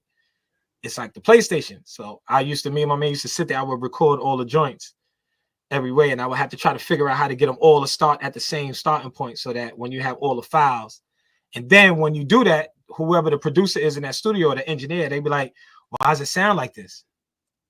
And like, what's wrong with the sound? So I used to come up with lies about I ain't want to tell nobody I made my beats on the PlayStation. Right. That's dope. That was dope though, man. But those SD cards, man, they used to get corrupted, man. I remember that shit. And that was the thing. Same thing. I don't know if you can see these joints. You see these? These are all dead joints. I don't know how many beats I made that I lost in there. Damn.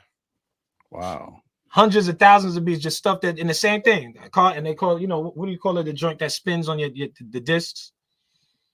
The hard drives. Yes. Because they have the one that don't rotate. So I have one that's not like I forgot what you call them joints that spin.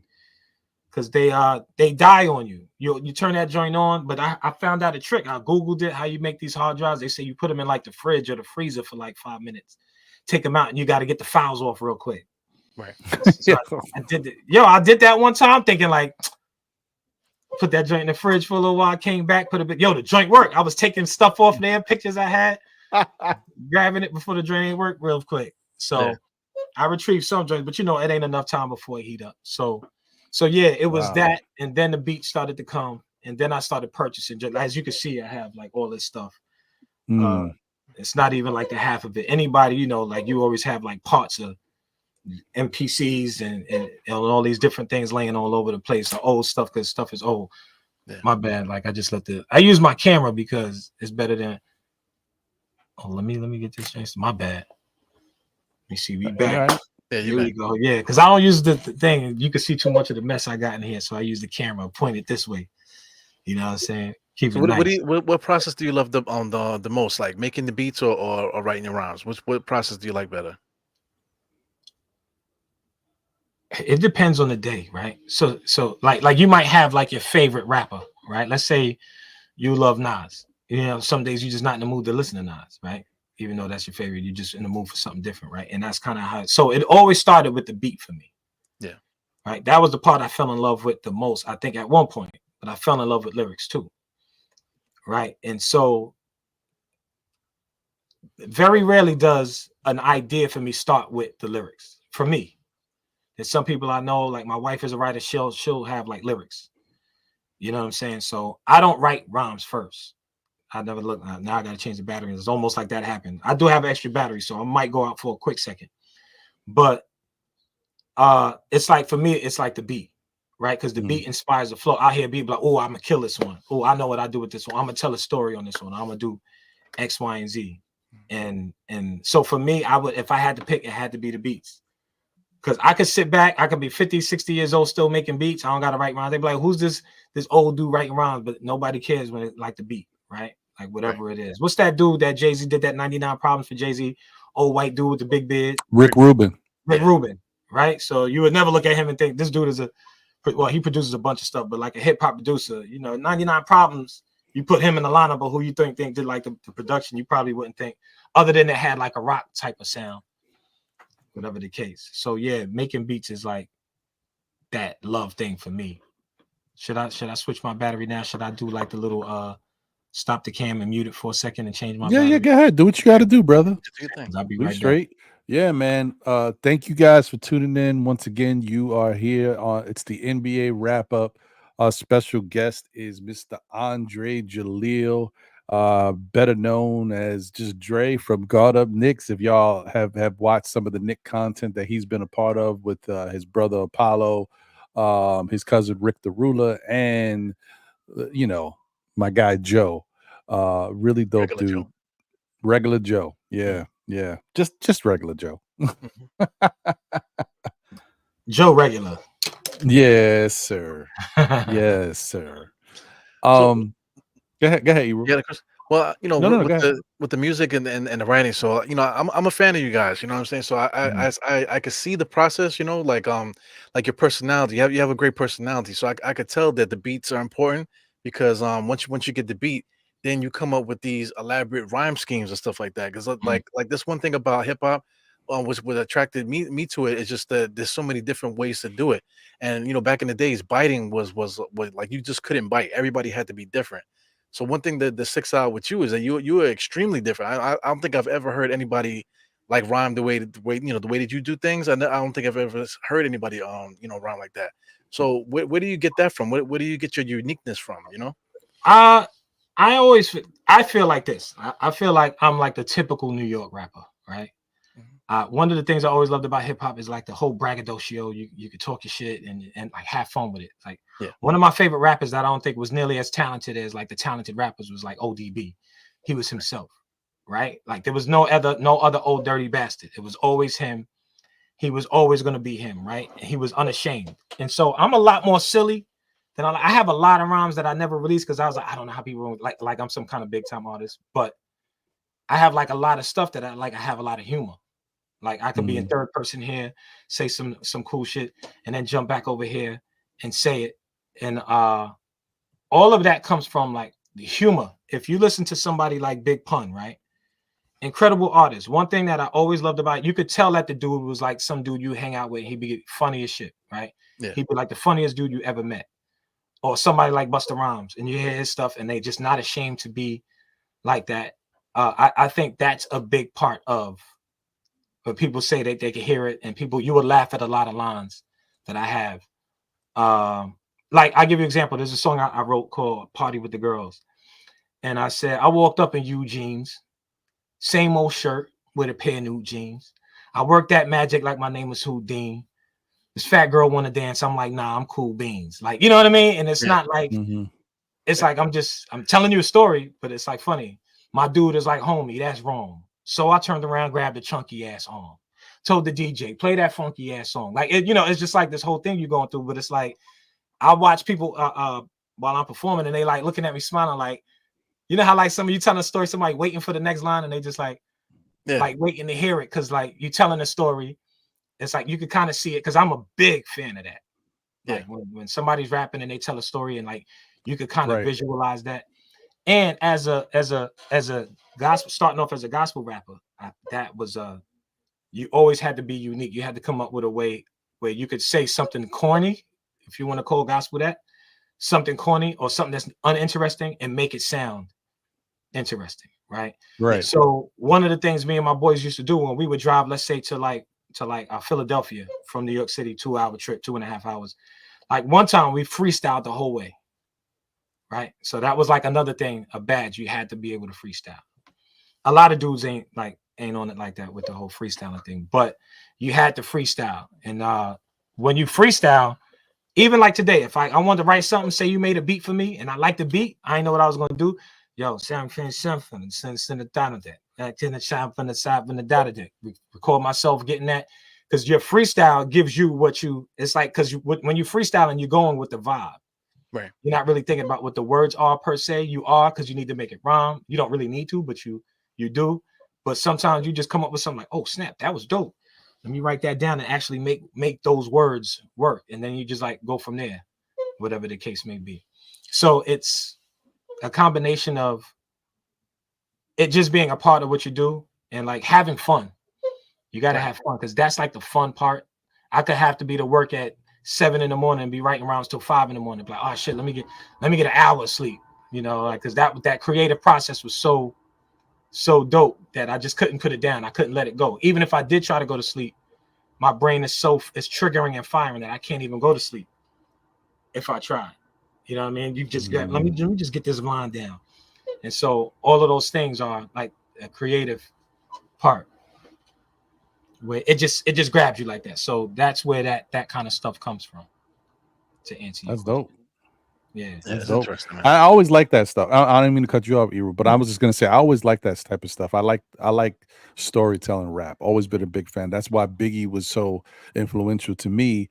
But also even people who do it in a jovial or humorous type way, I love that too. Like that's why Miss Fat Booty by Mos Def is one of my favorite. That song is dope, bro.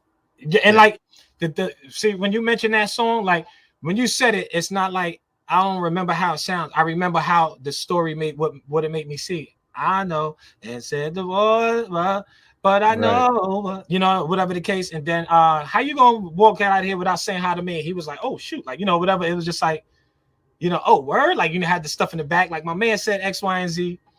Yo, so it was I have a few, because a lot of times I had like a lot of girl songs, because when I transitioned from gospel and I had this point in my life where it was like I didn't want to do that anymore. And I transitioned, you know, I could start talking about guns, like that was never my lifestyle, right? It was like that was the thing in hip hop, thugs, you know, gangster hip hop or whatever. But I had a lot of experience with the girls at the time. I was going out a lot. It was just like I was experiencing that whole new lifestyle. So a lot of my content was spitting game to girls, right? So just like the one I just said, share with you, the party with the girls. Like a lot of my lyrics, if you listen to it, is true. It might not be linearly true, where it all happened this one way. But it all happened where I took this story, a piece of this story, added here and put it here, or this experience here. And so, because one of the things I heard that I always liked, it said, never let the truth get in the way of a good story. Yeah. Right? You know what I'm saying? You piece it together to make it work, or you jump to this for like, you know, a little relish on this one right here, a little extra sauce, and then, you know, but you telling the story and you filling it in. It's just like Spike Lee when he did the Malcolm X movie, right? He told the story, but he added his own juicy little stuff to make the story good for his film, or whatever the case may be. You know what I mean? Right. So I think I'm a big fan of stories. Yeah. Do y'all remember that Nas had that joint Shootouts on It Was Written? Shootouts similar to Wild West. Wild West, broad daylight. Release was in me. Besides the Henny, his eyes have seen plenty. Fiends get skinny, as if Queens was a Craig Jenny. And just like he told this whole story. Dude, it was like the most. I love that, man. You know, just like the process of how you guys created, but not just that you just say, because anybody can say some shit. You know what I'm saying? But just like the way you formulate it and the way that you the way you deliver it, man. You know, that makes the artist right there. That's why I was saying like you're very unique in that. You know what I'm saying? Like I said, I've never heard anybody rap the way that you rap. Thank you, man. I appreciate that, man. So, you make it sound like I'm some kind of E40, like, you know. No. You know, E40 is a little eccentric, man, but he is creative in his way. But that's just where he came from, you know. Right. That was like the streets, but yeah, that influenced his flow. Yeah. But thank you. As far as that, a lot of times I will perform. It's funny. I performed one time, and there were these girls in this place, and my man, I had met him through. He saw me perform. And he was like, yo, I want you to perform with us. Like, we have this whole thing. And so I was performing a lot with this guy. And we got to the spot, someplace in Manhattan, like Bowery, somewhere over there, and like this poetry spot. And so we go performing. And it was these girls in the front. And like we were all talking before the show, and they were like, "Oh, you're a rapper?" I was like, "Yeah." They were saying like, all right, right. So I was like, "All right," So we do our show, we do our perform, and come up there, and they were like, "Just you know what? Like you're really talented." I was like, I said, "Thank you." They said, "No, really, like you're really talented." And I don't believe when people say stuff like that. Like they didn't have to say that, right? But I could see through my performance that they were enjoying it. Right, you could see that they weren't lying when they said that, but they were like, "Oh, first it was like, here go another rapper. What's he talk about?" Like whatever the case. But my stuff is fun. I like it to be fun because I always love having fun. Like Old Dirty Bastard. All right, he wasn't the cleanest rapper, but his stuff was fun. He was just like some ghetto fun, like drink loving guy. Like he just, it was just like a lot of fun, and I always like to have that. Even though there's like many different ways you could be angry in this song, you could be happy in this one. And that's what I love about it too, because you could express yourself how you feeling at that time, or whatever the case. But I have another story, if you don't mind, really quick. Yeah, go ahead. And after that, I want to get into a couple of the tracks here, because I'm gonna play a snippet of an instrumental, and we want to break that down and talk about how you made that, and then I want to get into a track with some lyrics behind it. But go ahead, tell your story, my brother. Cool. So this story, do you guys ever see that movie ATL? Yes. Do you remember the rapper who was like the poetry dude? He was like talking to the girls. He was that dude's name is Al. And so when we were doing gospel rap, we knew him from the gospel rap scene. Right? Oh, okay. Really? And his dude's name was Al Be Back when he was a gospel rapper from Brooklyn. Right? So we had seen the dude and a couple, because we would go so many places, like you wouldn't remember where you would see him. Right? So this dude was a big fan of ours. And so there was there was this place in Brooklyn. It was called like this Christian club. It was like a Christian club, like where you could perform. We go to this spot and we had this chorus that we did. And they used to go, if you're standing in the front or if in back with your eyes on God, not this and that. Where are my Christians at? We hold the mic up and they be like, right here. Where are my Christians at? Right here, right? So if you stand in the front or if and back with your eyes on God, not this and that, right? So one day we walk into this little spot and people's already performing. So like ADF walks in, it's almost like, yo, there they go, right? Because we kind of were known like that. We walk in and this dude, I'll Be Back, the dude from the movie, he sees us walk in and he's up there going, if you're standing in the front or if in back with your eyes on God, not this and that. So we looking at him like, and he sees us. So then he stopped singing the chorus. He was like, he started going like, oh no. Man. He was like, yeah, where y'all at? He like tried to switch it up somehow, but it was like, it's too late. Right? So I was like, yo, I'm gonna talk to. I'm like a little bit of a temper. I always was like that. Always had like that temper. So I'm like, I'm gonna talk to this dude as soon as he get off the stage. We're gonna have a conversation, right? So they're like, nah, Dre, you can't talk to him. I'm gonna talk to him. So now I'm angry because my boy, I know he's not gonna. Like, I want this dude to feel like, yo, you over here. I just screamed to let everybody know you stole the chorus. Right. Because that was like a song that we came. So they go through the whole thing. They talk and everything is fine, right? Which I wasn't completely happy with. Because it's not like today you can have somebody on a cell phone, you catch it, whatever the case may be. So the funny thing is, before that, my man's girl at the time, remember they had those camcorders where you could have like the little small one that you put in the VHS tape and you record it. She had one of them joints. So my man Jazz was like, yo, Dre. He was like, yo, I think I remember. Because I was like, how did he know our chorus?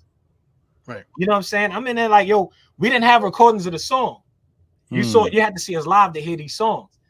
Like, yo, where did this dude get our chorus down? It's one thing if it's like, you know how it's catchy and you say it over and over, but to remember to do it, like, unless you know you're gonna steal it, right? Remember for the next joint. So then we go back to the crib. My man lived with me for a little while. And he was like, yo, we was going through the tapes. He was like, it was this one. We went through the tapes and we were performing at the spot. And I remember it was like this big pulpit type of thing. You know, in churches where like the first row was like 20 feet away from the steps that the pastor sits on, like, right, you know. Yeah. Right. Okay. And so I remember that day I said, everybody, I need y'all to come closer. Y'all too far. And I didn't think that people were actually going to move, but I was like, I might as well just say it. So like a bunch of people, they all came up to the front, including this dude. Right. And so, yo, we were doing that song with that chorus. If you're standing in the front And then we had this one called Strong Arm Must Come and through this shit. And it was like a real catchy beat song. This dude was in the front jumping up and down like off his feet. Like, I mean, like real fans. Like, you know, you don't want to get caught. Like if you in a whole other zone, you don't want to get caught jumping up and down. So son he was off, and then we looked at it and he was like, yo, that's him. He turned around, looked right at the camera. It was almost like an investigation, and we caught him like red-handed. Like he turned around, looked at the camera, because my boy's girl, she must have got close and bumped into him. So he looked at the camera and was like jumping up and down. And I was like, wow. And then years later, as we fell apart, are you guys familiar with the New York Poets Cafe? Oh, yeah. Absolutely. So one of the dudes from my church, when we broke up, he was like, yo, Dre, you got to come to this place. You're really talented. You need to speak, you know, do your spoken word at the spot. So I'm like, all right. So when you go there, you got to get there on time to be like one of the poets, the main poets. Yeah. And if you don't get there in time, you'd be like they call it like a sacrifice. So you'd be like the poet in the middle during like the intermission. They call it the sacrifice. So then I get down there, and this dude is there. This dude, I'll be back. And so he was like, yo, this is one of the illest rappers I know right here. I'm like, yo, what up? And so all I'm remembering is the dude stole my chorus, like, right. And so, and I don't know I'm like the illest rapper so I'm thinking he adding sauce. And he's like, yo, what you doing down here? I'm like, yo, I'm trying to get on the show, you know, to do like the spoken word. And he was like, what he said, yo, I'm in there. I'm like one of the mains. I'm here all the time. He said, I'll get you in. I was like, word? And he was like, yeah. And so I didn't have to be the sacrifice. He got me in. It was like you competed for like $150. First place was $150. So it was like it started with 7-8 poets, and I was like one of the poets, and it ended up being me and him as like the last guys, and he won. And that was when he wasn't doing gospel rap. I still have my gospel verses. He was doing those joints like for the girls already that he was doing in the movie. He was already, that was when I first saw he did all that. He was like, you know, and your eyes are like the sparkle and and it was cute and fun and cool and all of that. And he won first place. I won second. You know what I'm saying? I wanted to beat him, but you know, I had my little pocket of 16 bars. I didn't have like elaborate. I was rapping with dudes so much that you had to leave space for them to go and for them to go, whatever the case. I had short joints, but I still came in second. It was like really fun. And he ended up, I felt like he vindicated himself with that one. Like he showed love, got me on the joint and everything like that. Cool.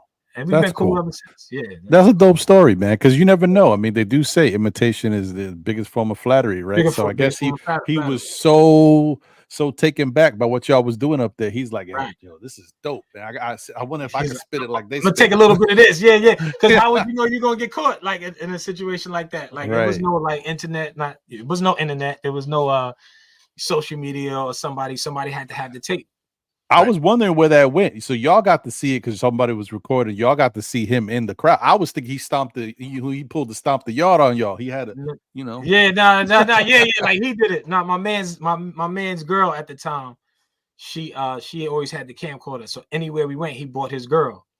And she was like the coolest girl in the world, like to this day. She was like the only chick that would be in the car and be encouraging me to race dudes in the car. Like that was who she was. She was always like, get on Dre, they can't see you, Dre. Like she was like the super cool, and like she would always have like the camera. So she was very, very, very supportive. And so she recorded like everything.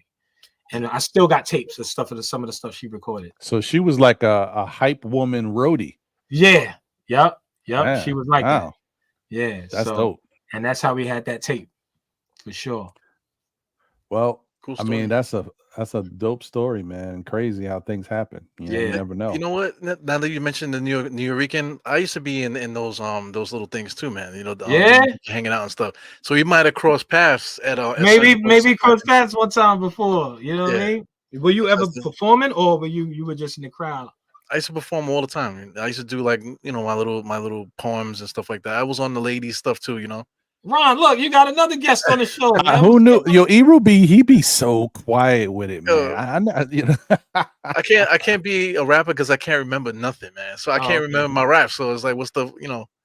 So I'm just it's funny you say that because people like if I go to work one day and I just happen to spit like a rhyme, I don't really tell people like what I'm into with the rhymes, but I'll just spit one.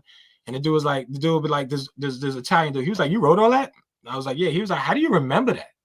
Yeah. And I'm like, how do you not? Like, you repeat it so many times, like you go over it when you write it. Man, it's tough. Yeah. Like for regular people, it's tough. And then for people like, well, I don't know about Eru, but like my memory is trash. Yeah. Everybody knows. I feel like my memory's bad. and I remember all of my rhymes. Wow. Well, I yo, remember that's rhymes from great. like I when it wrote when comes I to was 19. podcasts, yo, I don't even like prepare my podcast. I'll start like if I know I'm gonna go on like 15 minutes, I'll prepare a whole podcast in 15 minutes, and then once I push play, I just freestyle. So that's how I used to approach writing and stuff like that. A lot Mm, of times I would either just wrote it or like I might be writing it as I'm saying it, you know. So mm. it's like that because I can't Mm. remember, but I got so much information in my mind that it just It'll come all out. like, yo, Yeah. say that shit again. You just said I don't know what the Right. I what don't I know. just Did said. you record it? You got it on tape? I don't know. You ain't recorded. It ain't coming back. Yeah. Well, thankfully for us, we do have stuff on tape. We don't Yeah, need to yeah. record it. It's already there. So Segue. let's get into this instrumental joint real quick from Andre Jalil beats, folks. That's what I'm talking about. Let's play this joint real quick. We'll break it down a little bit after. But let's check it out. I got a little quick snippet for y'all.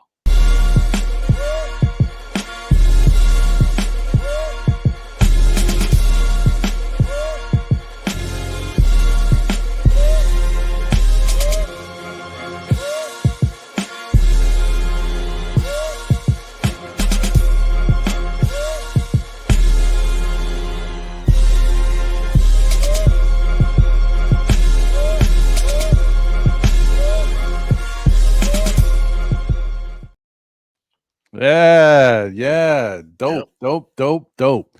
I mean, I really like that, man, because it kind of gave me like that vibe that gives me that vibe that I'm into. Like, I'm really like boom bap type rap stuff.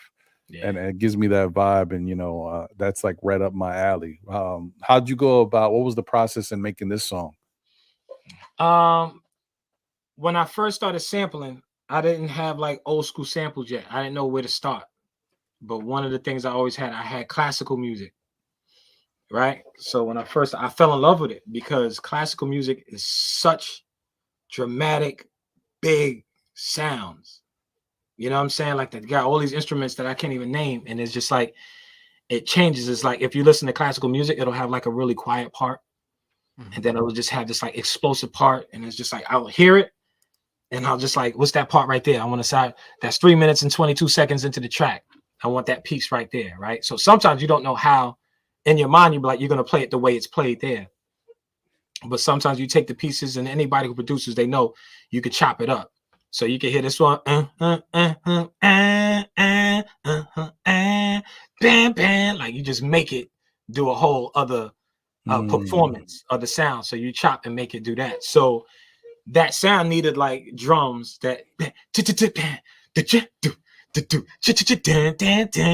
to make it like really dramatic. And a lot of times with tracks that I have, like I feel like I'd love to write to joints, but sometimes like I like the beat so much and I just fall into it where I can't write to my own stuff, right? Because that one would be. I actually have a friend came from Brooklyn. I have one of my boys. He was like the manager for all his boys in Brooklyn. He would bring them to the studio, and this dude wrote something that I thought was like suitable for the track. Like he came and he was just like one of them dudes like rap, yeah, and he had like the raspy voice like this, but that was like the type of artist that needed to be that type of track. I don't remember why we didn't really finish it, whatever the case, but he was like a real street gritty dude, and that song I thought was suitable for that. And so I had it for so long, it was almost like I was like in loyalty to him. I never wanted to release it. So more recently, because I got hundreds and hundreds of beats on the shelf. Like if I had more time, I will release. But there's also the other side of it where like Spotify's not paying anybody anything. And for a long time, I'd always feel like a sucker putting stuff up on Spotify and doing all these things and not getting the money. Because if I paid somebody to clear a sample, I would never get that back. Right. Especially dealing with Spotify. So that was always like one of those things where it kept me from sharing a lot of my stuff. Like I got a bunch of stuff in these hard drives. Sometimes I go on the hard drive, play around and be like, oh, I forgot about this one. I'm like, oh, this one right here is hard. And so I have like a bunch of joints, and there's joints I remember, but I don't remember where I put it. I don't remember what I named it, whatever the case, right? So, but this one is like one of those classical pieces, and it was the reason why I called it Sauce is because it's like one of those relevant names today, but it was like Sostenuto. You know how like a lot of these classical pieces is from like people from Europe. Yeah. So like Sostenuto was the name, it was like SOST. And so I remember naming it Sauce, but I was like, nobody's gonna understand what sauce is or Sostenuto. So I just Sauce. It was like the closest thing. You know what I mean? But it all started with the classical sample. And I have like a collection of classical samples. I even have like this. So sometimes I'll get my little old school thing, and I have like a bunch of. I know this is really cool. Remember this? We digging in the crates, folks. Yeah. Like I have like the joints on the floor like this, and I might go through there. You know, so I have like Italian jazz to just go in there and just like play around with it and see what inspires me, what hits me. But sometimes I don't sample, but sometimes I do. It's just like it's more about the feel of it and just adding to it. And that's kind of like how that one came out. Sometimes I don't know how it's going to turn out, but it just turns out how it turns out. And I thought that one was flavor, man. I'm glad you played. I think that one's fire. I think that one's fire, bro. Thank you. I mean, not that the other stuff that I've heard isn't fire. I just like, I mean, what do I want to showcase? I'm like, you know, I'm showcasing. That one right there was like pretty tough. Yeah. And I have a lot with that, the classical. I got like a bunch of those, but that was when I actually released. I really wish I wish I had more time to release more stuff for sure, because I got like a bunch of things. I appreciate the way you did it too, because as a writer, like hearing the beat the way that you chopped it up, you give different layers and different looks from the beat. So like let's say if I wanted to use the beat, you don't gave me so many different looks that it's easy to like fold it up into the way that you want it for a particular rapper. So I appreciate the way that you approach that. Yeah, thank you, because sometimes like you'll get somebody, because like I wouldn't really have my beats where I would showcase it for a rapper per se. Yeah, like my dream job as a producer always to have like something like on a movie, because that's like the inspiring part. Like not really for somebody to rap to it, but more like this to be like the epic part of like the film. Like this could be part of like that somebody like a musical score, right? Yeah. I forgot my keys, and that's the song playing. Bam. And you see the dude running through different scenes or something like that. That's how I feel. Because that goes back to your storytelling, brother. Yeah, because like the music without the words is just kind of like telling the story. You just got to follow what the music is doing. So sometimes it's like that, and other time rappers will be like, "Yo, where's the chorus? Or where's this? Or where's that? Or this is just an 8-bar." And sometimes it's cool when you have, you know how like a beat is like repetitive. Sometimes you're like, "Yo, this is too repetitive." Sometimes it just feels right, even though it's repetitive. Right. It's cool. You know what I mean? That's why I love being able to talk to different artists, man, and just to understand the minds of the, and you know, how y'all think and look at things, the creativity. And I love using my same analogy, because even though it's bland and boring, it makes total sense. It's just two people walk in a room. There's nothing in the room. It's just empty, bare walls. I see one thing, you see something else, and that's the difference between the creativity right there. Like, and that's part of the reason why I think I'm not as creative with certain things as I would love to be. Because when I walk into an empty space like an apartment, I'm like, I don't know. What I'm gonna do here? This place seems small, man. Like, where am I gonna put everything? Yeah, other people be like, "What? You kidding? You can do this right here. You can put this, this, and you can separate." You be like, "Oh yeah, I guess so." Once you lay it out like that, now that you said that, you can't get to me. Yeah, for sure. You're right. You know, let me get that message. Some producers that I like, they're like a production team. Like one producer would like, so when me and my wife got together, she was classically trained. She knew how to get around the keys. She wasn't like a keyboard player, but she could get around the keys. And so we have songs that we collaborated. So I chop up some samples. She'd add her stuff. I collaborated with a lot of musicians. I think one of the ones I sent you, the guy on the guitar, collaborated with him. I have another song with a collaborated dude on the bass, because I love the bass. And I could listen to somebody's albums and get completely jealous. I'll listen to some Kendrick Lamar, how he tells stories, and like that's like kind of like my wheelhouse. And I'll just be jealous, and I just like start listening to my instrumentals. I gotta write something. You know what I mean? You know who makes me jealous like no other? Lin-Manuel Miranda. You guys familiar with him? The dude who wrote Hold on. Yes, I was like, I know that name from somewhere. That dude right there is so inspiring. And he did. Have you ever? I don't know if you got kids. You ever seen Frozen? The movie Frozen? Yeah, I haven't seen it, but you know. So they got the little character, the snowman character. What's his name? Forgot the name of the character. Olaf. Yeah. And Olaf has this song that I fucking it's just so cute. And he talks about how he's a snowman and he can't wait for summer. Yeah, he's talking about He's like, bees will buzz, kids will go grand and fuzz, and I'll be doing what the snow does in summer. Knowing that Lin-Manuel Miranda wrote that, and it's just like, like who would think? What would he wrote that? He wrote that? I didn't know he wrote that. If I'm not mistaken, like he wrote that, and like a lot of these scores He Okay. wrote the song. He's got this one thing with this little Dominican girl, I think. And like the songs, she's like, I'm a man, and I get jealous because like forget about like it just being hip hop, just writing something that could go to a film, to a score that like you could tell a story like that. Right. That's Oh, like, yeah. You talking about the young lady? She was like the conductor on Disney. I think he wrote something for her. You know, she's he she's wrote a like bunch of stuff. He wrote a yeah. bunch of stuff. But he had one girl, this girl, the whole movie, the premise was she was trying to get to she was trying to get to the show. She was trying to tell her mom do everything she had to do to get to the show. And so she would start imagining herself as this big performer. And the song he wrote, and man, it was just, I'm like, wow. Like you could write stuff like that. Like this dude wrote Hamilton. Like you could write these. Yeah. And so, like I said, I have a bunch of things that I feel like Lin-Manuel Miranda would like, but I never released that because I've always been scared that it's not hip hop, so to speak. Right.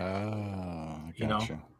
So I want to ask you that too, like, because I mean, like I said, you approach writing differently than you know. Like I said, you're unique in that, and also with the beat making too, right? So, like, do you feel like trapped in the box because of your love for hip hop itself? You know, do you feel like, you know, like you feel not necessarily trapped, but do you feel like you owe it to hip hop or something? You know, I don't know if you get what I'm trying to say. Like, you know, like as far as Do like, I owe it to hip hop to be hip hop? yeah, yeah, I think so. But for example, right, that app you said you had seen me and Cap on, yeah, the Bars app, the way the vibe was on that app, and the fans I started to amass on that app it was very hip hop. Right. yeah. If I ventured out and did something that was a little bit more thoughtful or something for the ladies, you wouldn't get the attention that it would get if you did like that hardcore hip hop, because that's what they there for.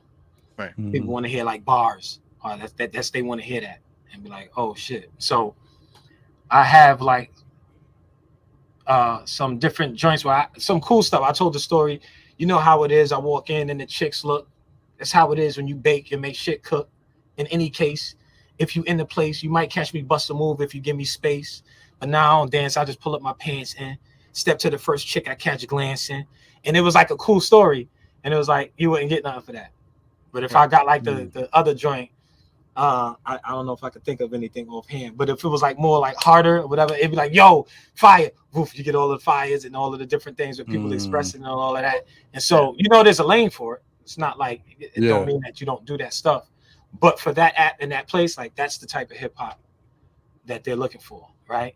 Right. If I decided to release a bunch of music as that artist, as that hip hop, if I start talking to joints about the joint, I met this girl at the club, and you know what I mean. We talking and chatting. It was just like he too Drake on this one. Let's say. Right. Yeah, I see what you're saying. I don't look at music that way because I just like what I like. Right. Like, but I'm different too because I realize that like it's not the same for people. Like like a lot of the music that I used to listen to growing up was some sad stuff, man. But I never really paid attention to that. I wasn't too into, oh, that song's it's too slow, or Right. you know what I mean? Like it's too like you like what you like. They put the I just song like out. what I like. I Right. mean, the song had chords and strings, and it just Yeah. took me to a nice I loved place. I it. like the words, Right. but other people be like, nah, that kind of make me feel like, you know, I'm a little, it's so sad. I want to party. I want to dance. Like, Right. so I didn't think about it that way, but I get that nowadays some people look at things that way. Yeah, for sure. Yeah. Yeah.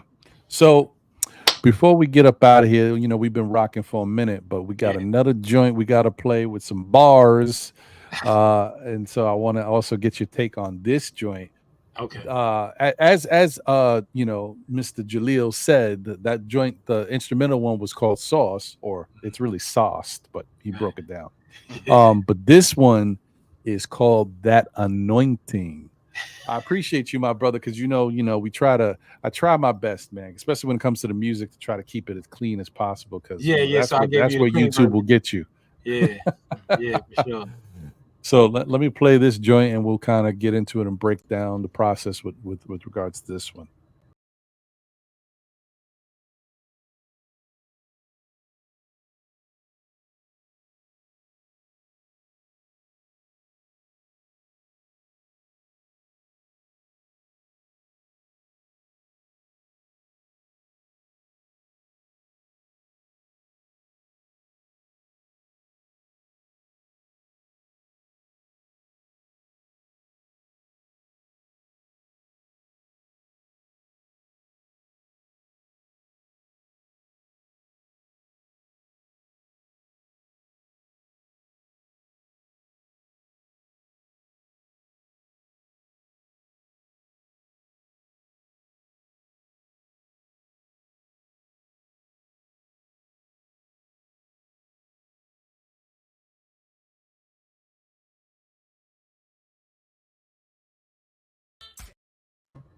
Yeah, man.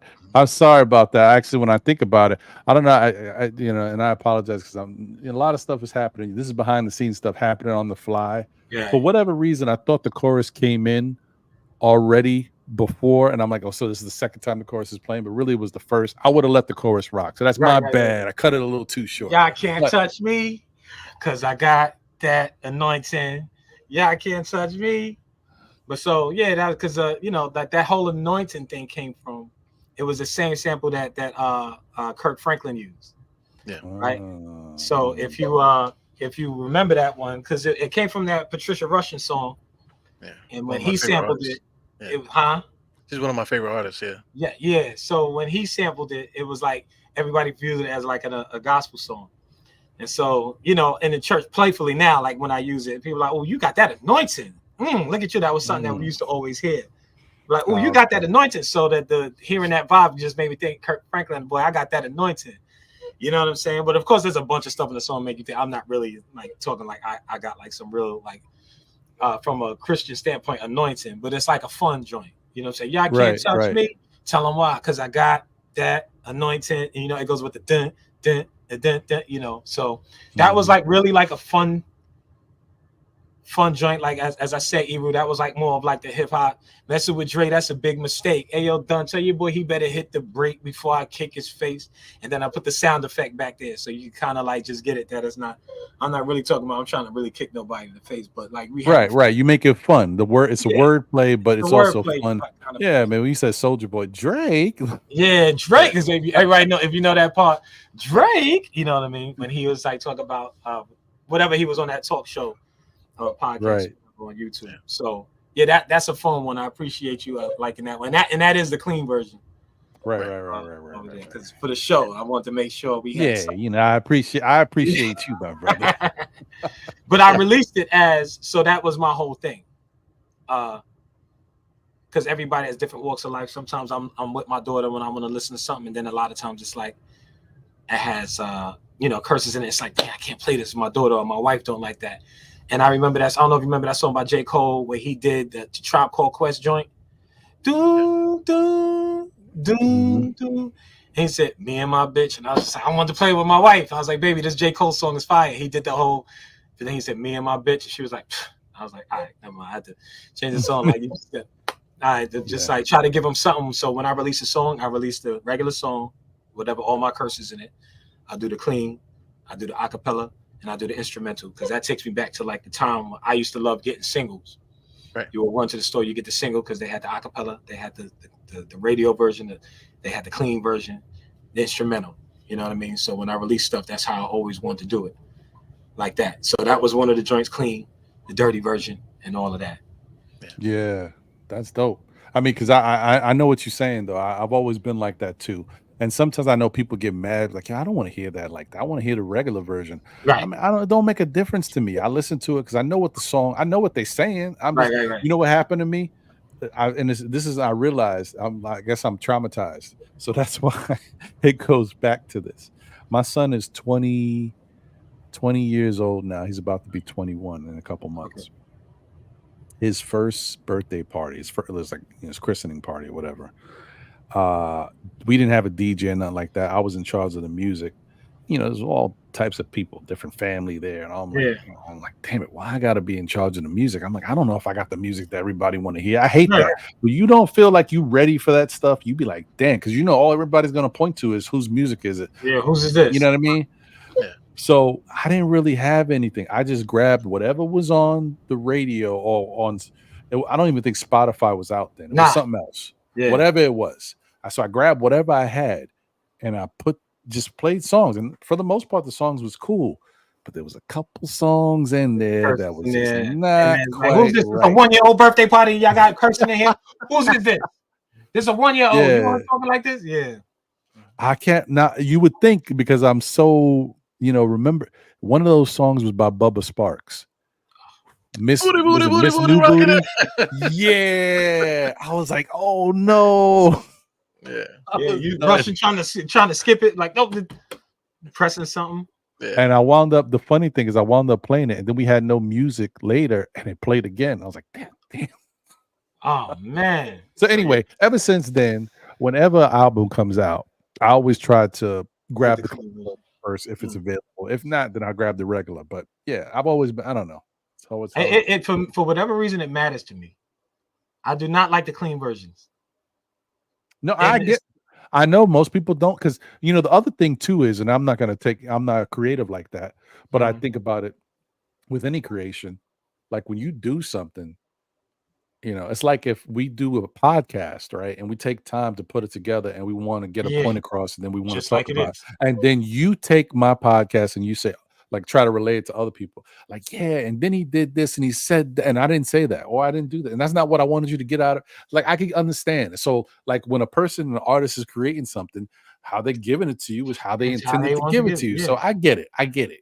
Yeah, absolutely. It's definitely that type of thing. There was some songs that I thought the clean version was doper. I don't remember when Capone and Noriega came out, and that TONY and Vay and Oh yeah. And so the clean version, they had like sound effects and missiles. I'm like, yeah. And I was like, I thought those sound effects were so dope. So I actually love the clean version. Yeah, sometimes it makes sense. Right. Every now and again, they just had the sound effects in it. It just made like the song sound cool. Like the West Coast, like sometimes the clean versions of the West Coast songs used to be better. Because like the dirty versions, you hear "that's my dear," this, and they're like, "Whoa, he said that. That's what he was saying." Like "bitch" and all this other stuff. Yeah, like, there's a lot of songs. By the time you hear the real joint, you be like, "Oh, that's what they were saying." Like, because whatever you hear first is like what you're used to. Just like Ron said, he got the party going on, and then they're saying, "Oh, look at my dick is in your mouth." Like, oh, oh, just say that. Like, what song was that by the Yin Yang? Where do you see my? So I didn't hear the real version. Yeah. I didn't hear the real version until I heard like the clean one first. What did they say for the clean version? There was like, oh, where do you see my Is that what they said? Yeah, I think it was. Then when I actually heard it, I was like, yo, what he said? I was like, yo, it's just like that song is crazy because he was like gonna beat that thing up, and he's like, be like, it's like, oh, where's the mute? And that's always like how hip hop was, you know what I mean? Like it's just like always these things, and when you always gonna say something crazy.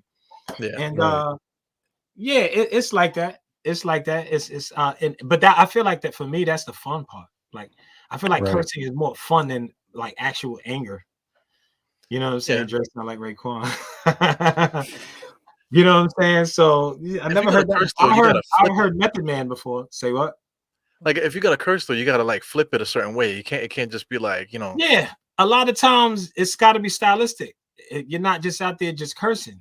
And it's just like, so, and I'm hoping that people still get it. For everybody's different. Everybody got this whole thing, and it's just like, I don't did it. So there was two words that I very, very rarely, I never called the woman a bitch in my music.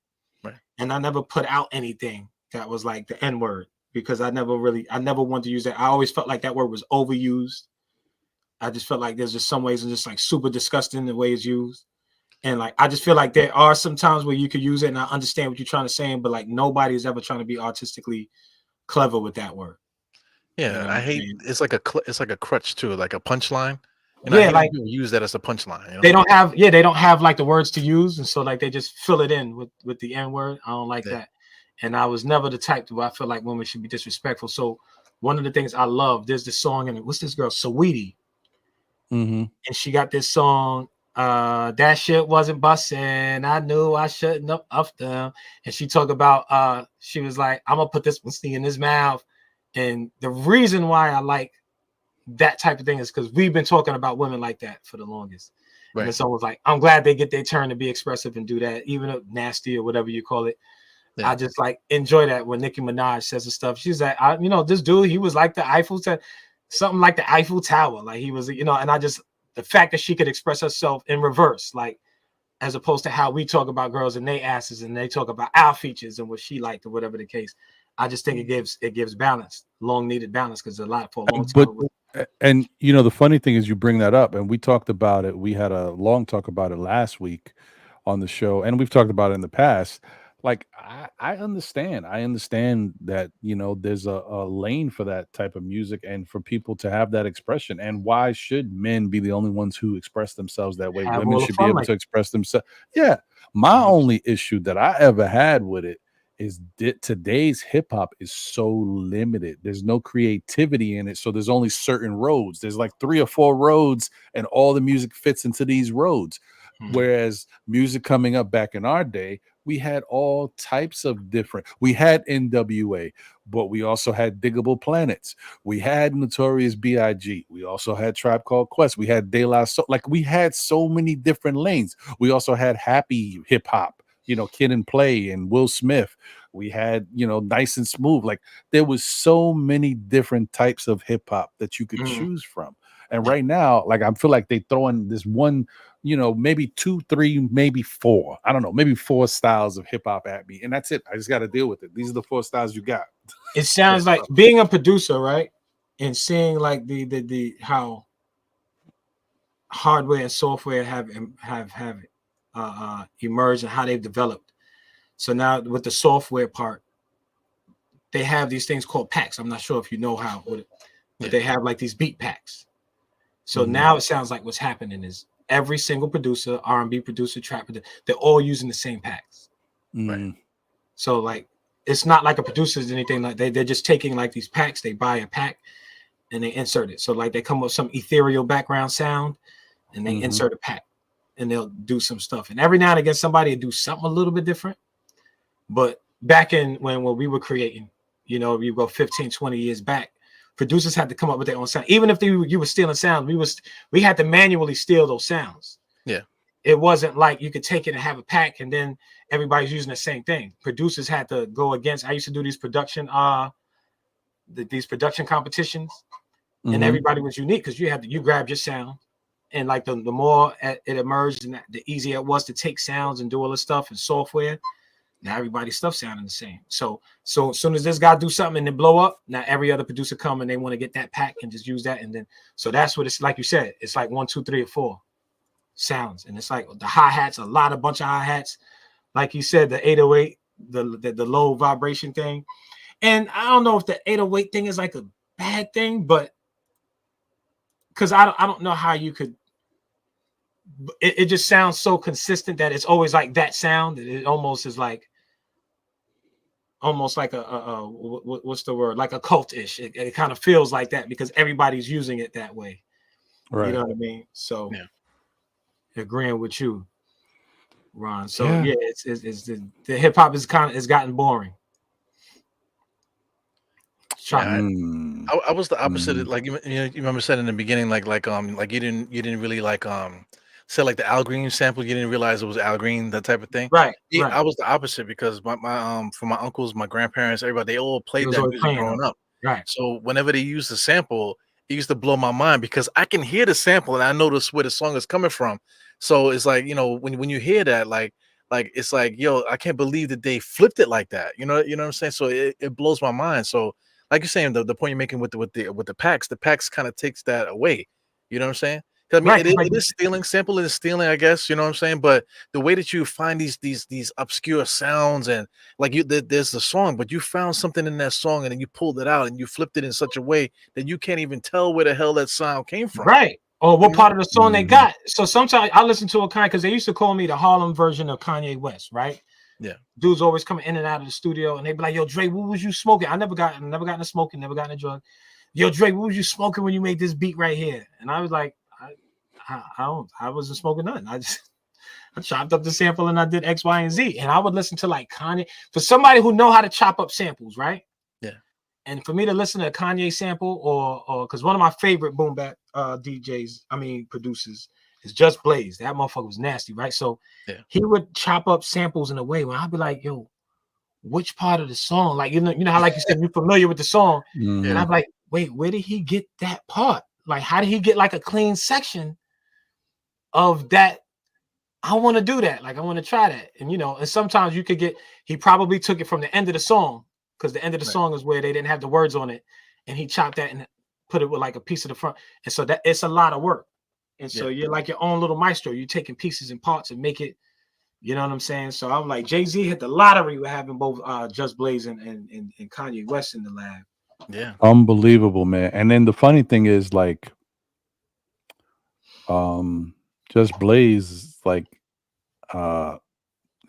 so forgot what was his name. Damn it. And the funny thing about it is you bringing me right back where I was last week. Because I was going to tell Eru about something with regards to Just Blaze. And I couldn't remember the name of the artist. Then I looked it up and I forgot to bring it up on the show. Oh man. And I forgot again now. But because the whole thing is apparently back in that time, Rockefeller, they found the sound that they really liked and they wanted to go with it.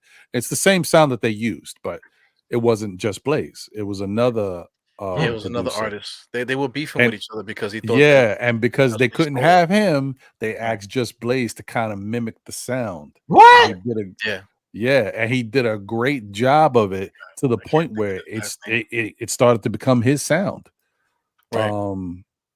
And so that's why the original artist who kind of really created and cultivated that sound is tight with Just Blaze to this day because he feels like he bit his stuff and he profited off of it and he became synonymous with the sound.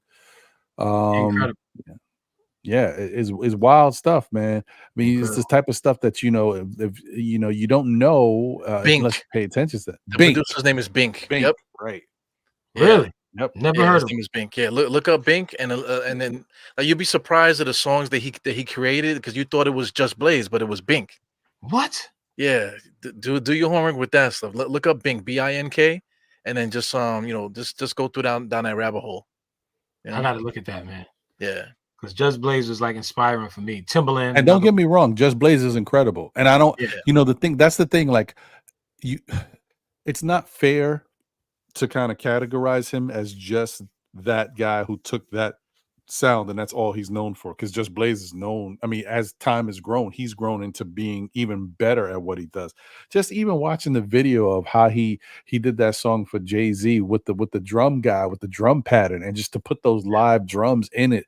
Like, because he was like, I can't make these drums in that style and that pattern on the machine. I need to hear it real. It has to be real time.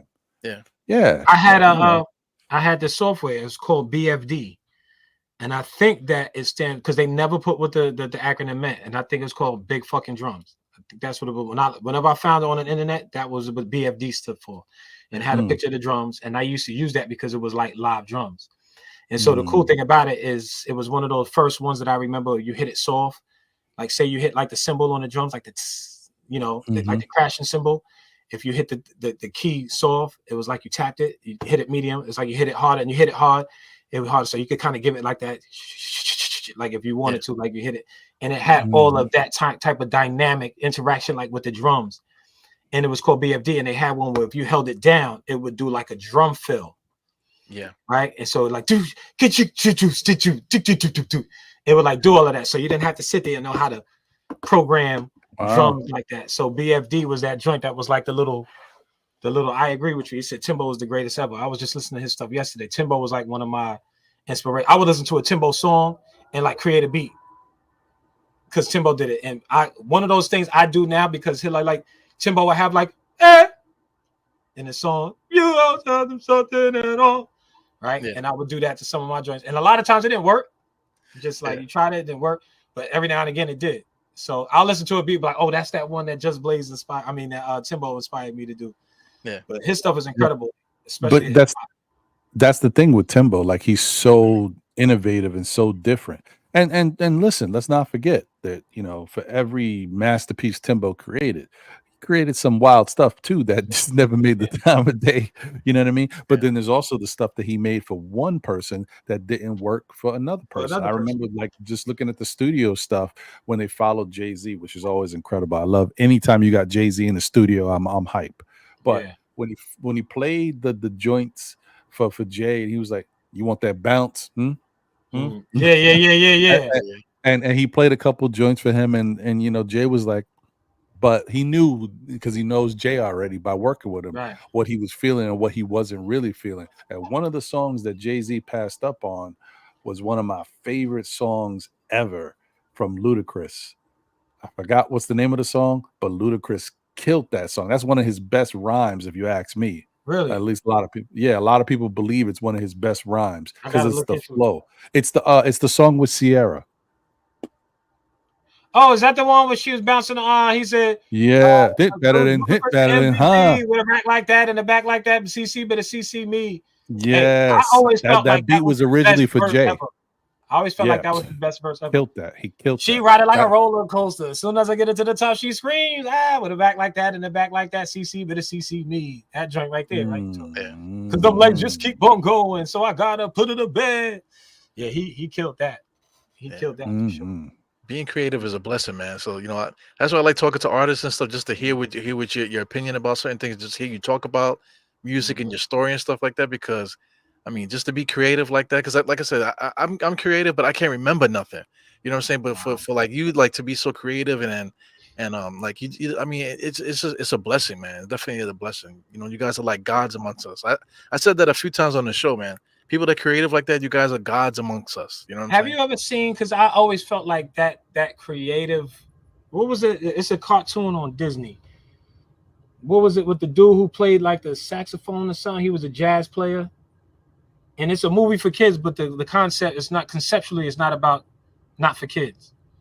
And I know what you're talking about. what was the name of it? Blue or what was the name of it? Like really simple title, but it was like this black dude who was like a musician. Yeah, it was a deep movie. Yeah, and he wanted to be like he wanted to be big time. He wanted to work with the singer. Right. And she was like, she was like, show up whatever time, and he would get lost, right? So in this thing where he would get soul. Bang, yep. So I never saw Soul, and I wanted to see it too. Dude, you gotta see it because it's like it's camouflaged as like a children's movie, but it's really not. Yeah. You know why I never saw Soul? That's coming back to me because they made fun of the Knicks in the movie. Oh yes, really bad. Yeah, so they did. So that I remember watching that part. Like, yo, get that. I was like, the Knicks are so bad that they put that in the movie like that. Yeah, you can't never get a break as a Knicks fan. Yeah, man. we can't never get a break. They be like, hey, he missed it. What was that? Smith kept missing the shots, and she talked about that part. Yeah. And he so what he talked about was because I feel like when you say God's among us, and you look at artists and how you have somebody like this and they like they're a genius, and like I don't like to hear that kind of thing because I do feel like there's something that has to do with like say you're like in a wind tunnel, right? Or how do I explain? They say there's a stream in the ocean, and there's like this tunnel that it's like the temperature of the water is different, and all the like the sea creatures, they go in there and they flow with the water that way, but they're in the ocean. It's not the whole ocean is moving like that jet way. stream. It's like the jet stream, right? Yeah. That's how I feel like it is with music. Absolutely. Right? Yeah. I could be here, we're in the same room, and then I just fall into this jet stream. And that jet stream takes you, and you just like, and then you're looking at somebody like, yo, how did you come up with that? Like, it wasn't me. It was the jet stream. I was just the vessel, right? Yeah, I don't see regular people swimming in the jet stream. I see turtles. I see a lot of wild stuff in there. Yeah. I guess unique things are in the jet stream, man. So now I get it. That's my problem. That's what happened, Dre. I can't swim. So now you can't swim. That's the issue. Yeah. But that's how I feel like it happens, and that's why I feel like you say God's amongst us. I feel like we go into the stream and we get kicked out the stream, right? Because like you said, you creative too. We're all creative in different ways. Yeah. You know what I'm saying? You always got the stuff with the jerseys. You can put the different stuff in your hat. I think you're the first one I saw with the QR code. But like that, I was like, yo, look at Eru doing this thing, man. And I was at the Nothing But Knicks joint we saw because that's why I met you that day, Ron. He had that hat. I was so happy to meet y'all, man. I think when I met you, I just gave you a group hug, right? I was like, it was a fun day. It was like we all get together. It was to see each other and be like, and we all real and human. Yeah. And all of that. I thought that was dope. Yeah, that was dope. And then the fire part about that is you guys already kind of knew of each other. I didn't know anybody really. Yeah. So when I met, I was like, God, Knicks is in the building. I'm like, okay, who are these dudes? And then I got to talk to them. I'm like, these dudes is cool as hell. Like, yeah, we had fun. I was like, yeah, I get it. We had fun. Yeah, for sure. Yeah, that was dope. Yeah. Well, listen, man. I just want to say once again, I want to thank you for being here and chopping it up with us. This has actually been a long time coming. We've been trying to get this thing together, but with timing and just trying to make something happen, it just took us a little while to get here. But better late than never, and it was worth the wait. So I want to thank everybody for tuning in, and I appreciate you guys for being here and rocking with us. But Dre, What's Yeah. going on with you, brother? I mean, what's next? You got any plans for doing anything creatively with music? I know you got a lot of stuff in the vault, but is there So anything yes. on the horizon? So the beginning of the year, my New Year's resolution was to release. I had all this music collecting dust, right? So now I have like the two jobs, which kind of stifles. Uh, I plan on like we have a winter break coming up for school because now I'm teaching. Now is like one of my jobs. So the winter break is the week after next, and I'm gonna release something. One of the things I'm looking at is because I've always felt like a sucker for releasing my music on Spotify, iTunes, and all these different things. So I'm trying to release my stuff as NFTs. I don't know if you guys are familiar with crypto and Right. all of that stuff, but NFTs is where it's a lot more worth it, right? In terms of my thing cut off. My bad. Here, I'm back. I'm back. I'm back. I ain't going nowhere. And that's what I want to do. I already started. There's this one platform called Noon. It's like the crypto version of DistroKid. And I really want to get with some of these guys and do some have some meetings with these people so I can release my music that way. And the cool thing about that is people get to share. You know, with crypto, everybody owns. Like you guys can own a piece of a song you like of mine, whatever the case, and that changes the game, right? And it could be I always get residuals if somebody buys like a song from me and they sell it for like $100 down the line. I always get a piece, right? Because that's how crypto is. It's always, it doesn't have to be an attorney that regulates and says delegates how things are broken down. It's already in the contract, or the smart contract as they call them. So I'm big on crypto, especially in that regard, that freedom that it offers. So moving forward, a lot of my music is going to be like NFTs. Like if I do something where I'm just like, I want to see how this instrumental moves, just for more people to get access to it, I may still do it on Spotify, iTunes, but I'm on all of these platforms, by the way. Andre Jalil, Jalil, as he has on the screen. So I'm going to do some more instrumentals. I have this one called I Ain't One of These Kids that I had conceptually, and I have like the verse for it. It's another one that I used. I wouldn't say it's kind of like a classical sample. No, actually, it's it was the sample from Rocky. I chopped that one up a little bit. And so it's like dark drooling, and it's like I ain't one of these kids, and it's just like boom, like it's like one of those hip hop hard and head nodders kind of a things. And so I'm excited about it because again, I'm gonna release it as an instrumental, clean version.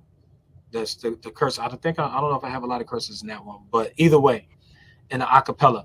So that's what I'm working on soon.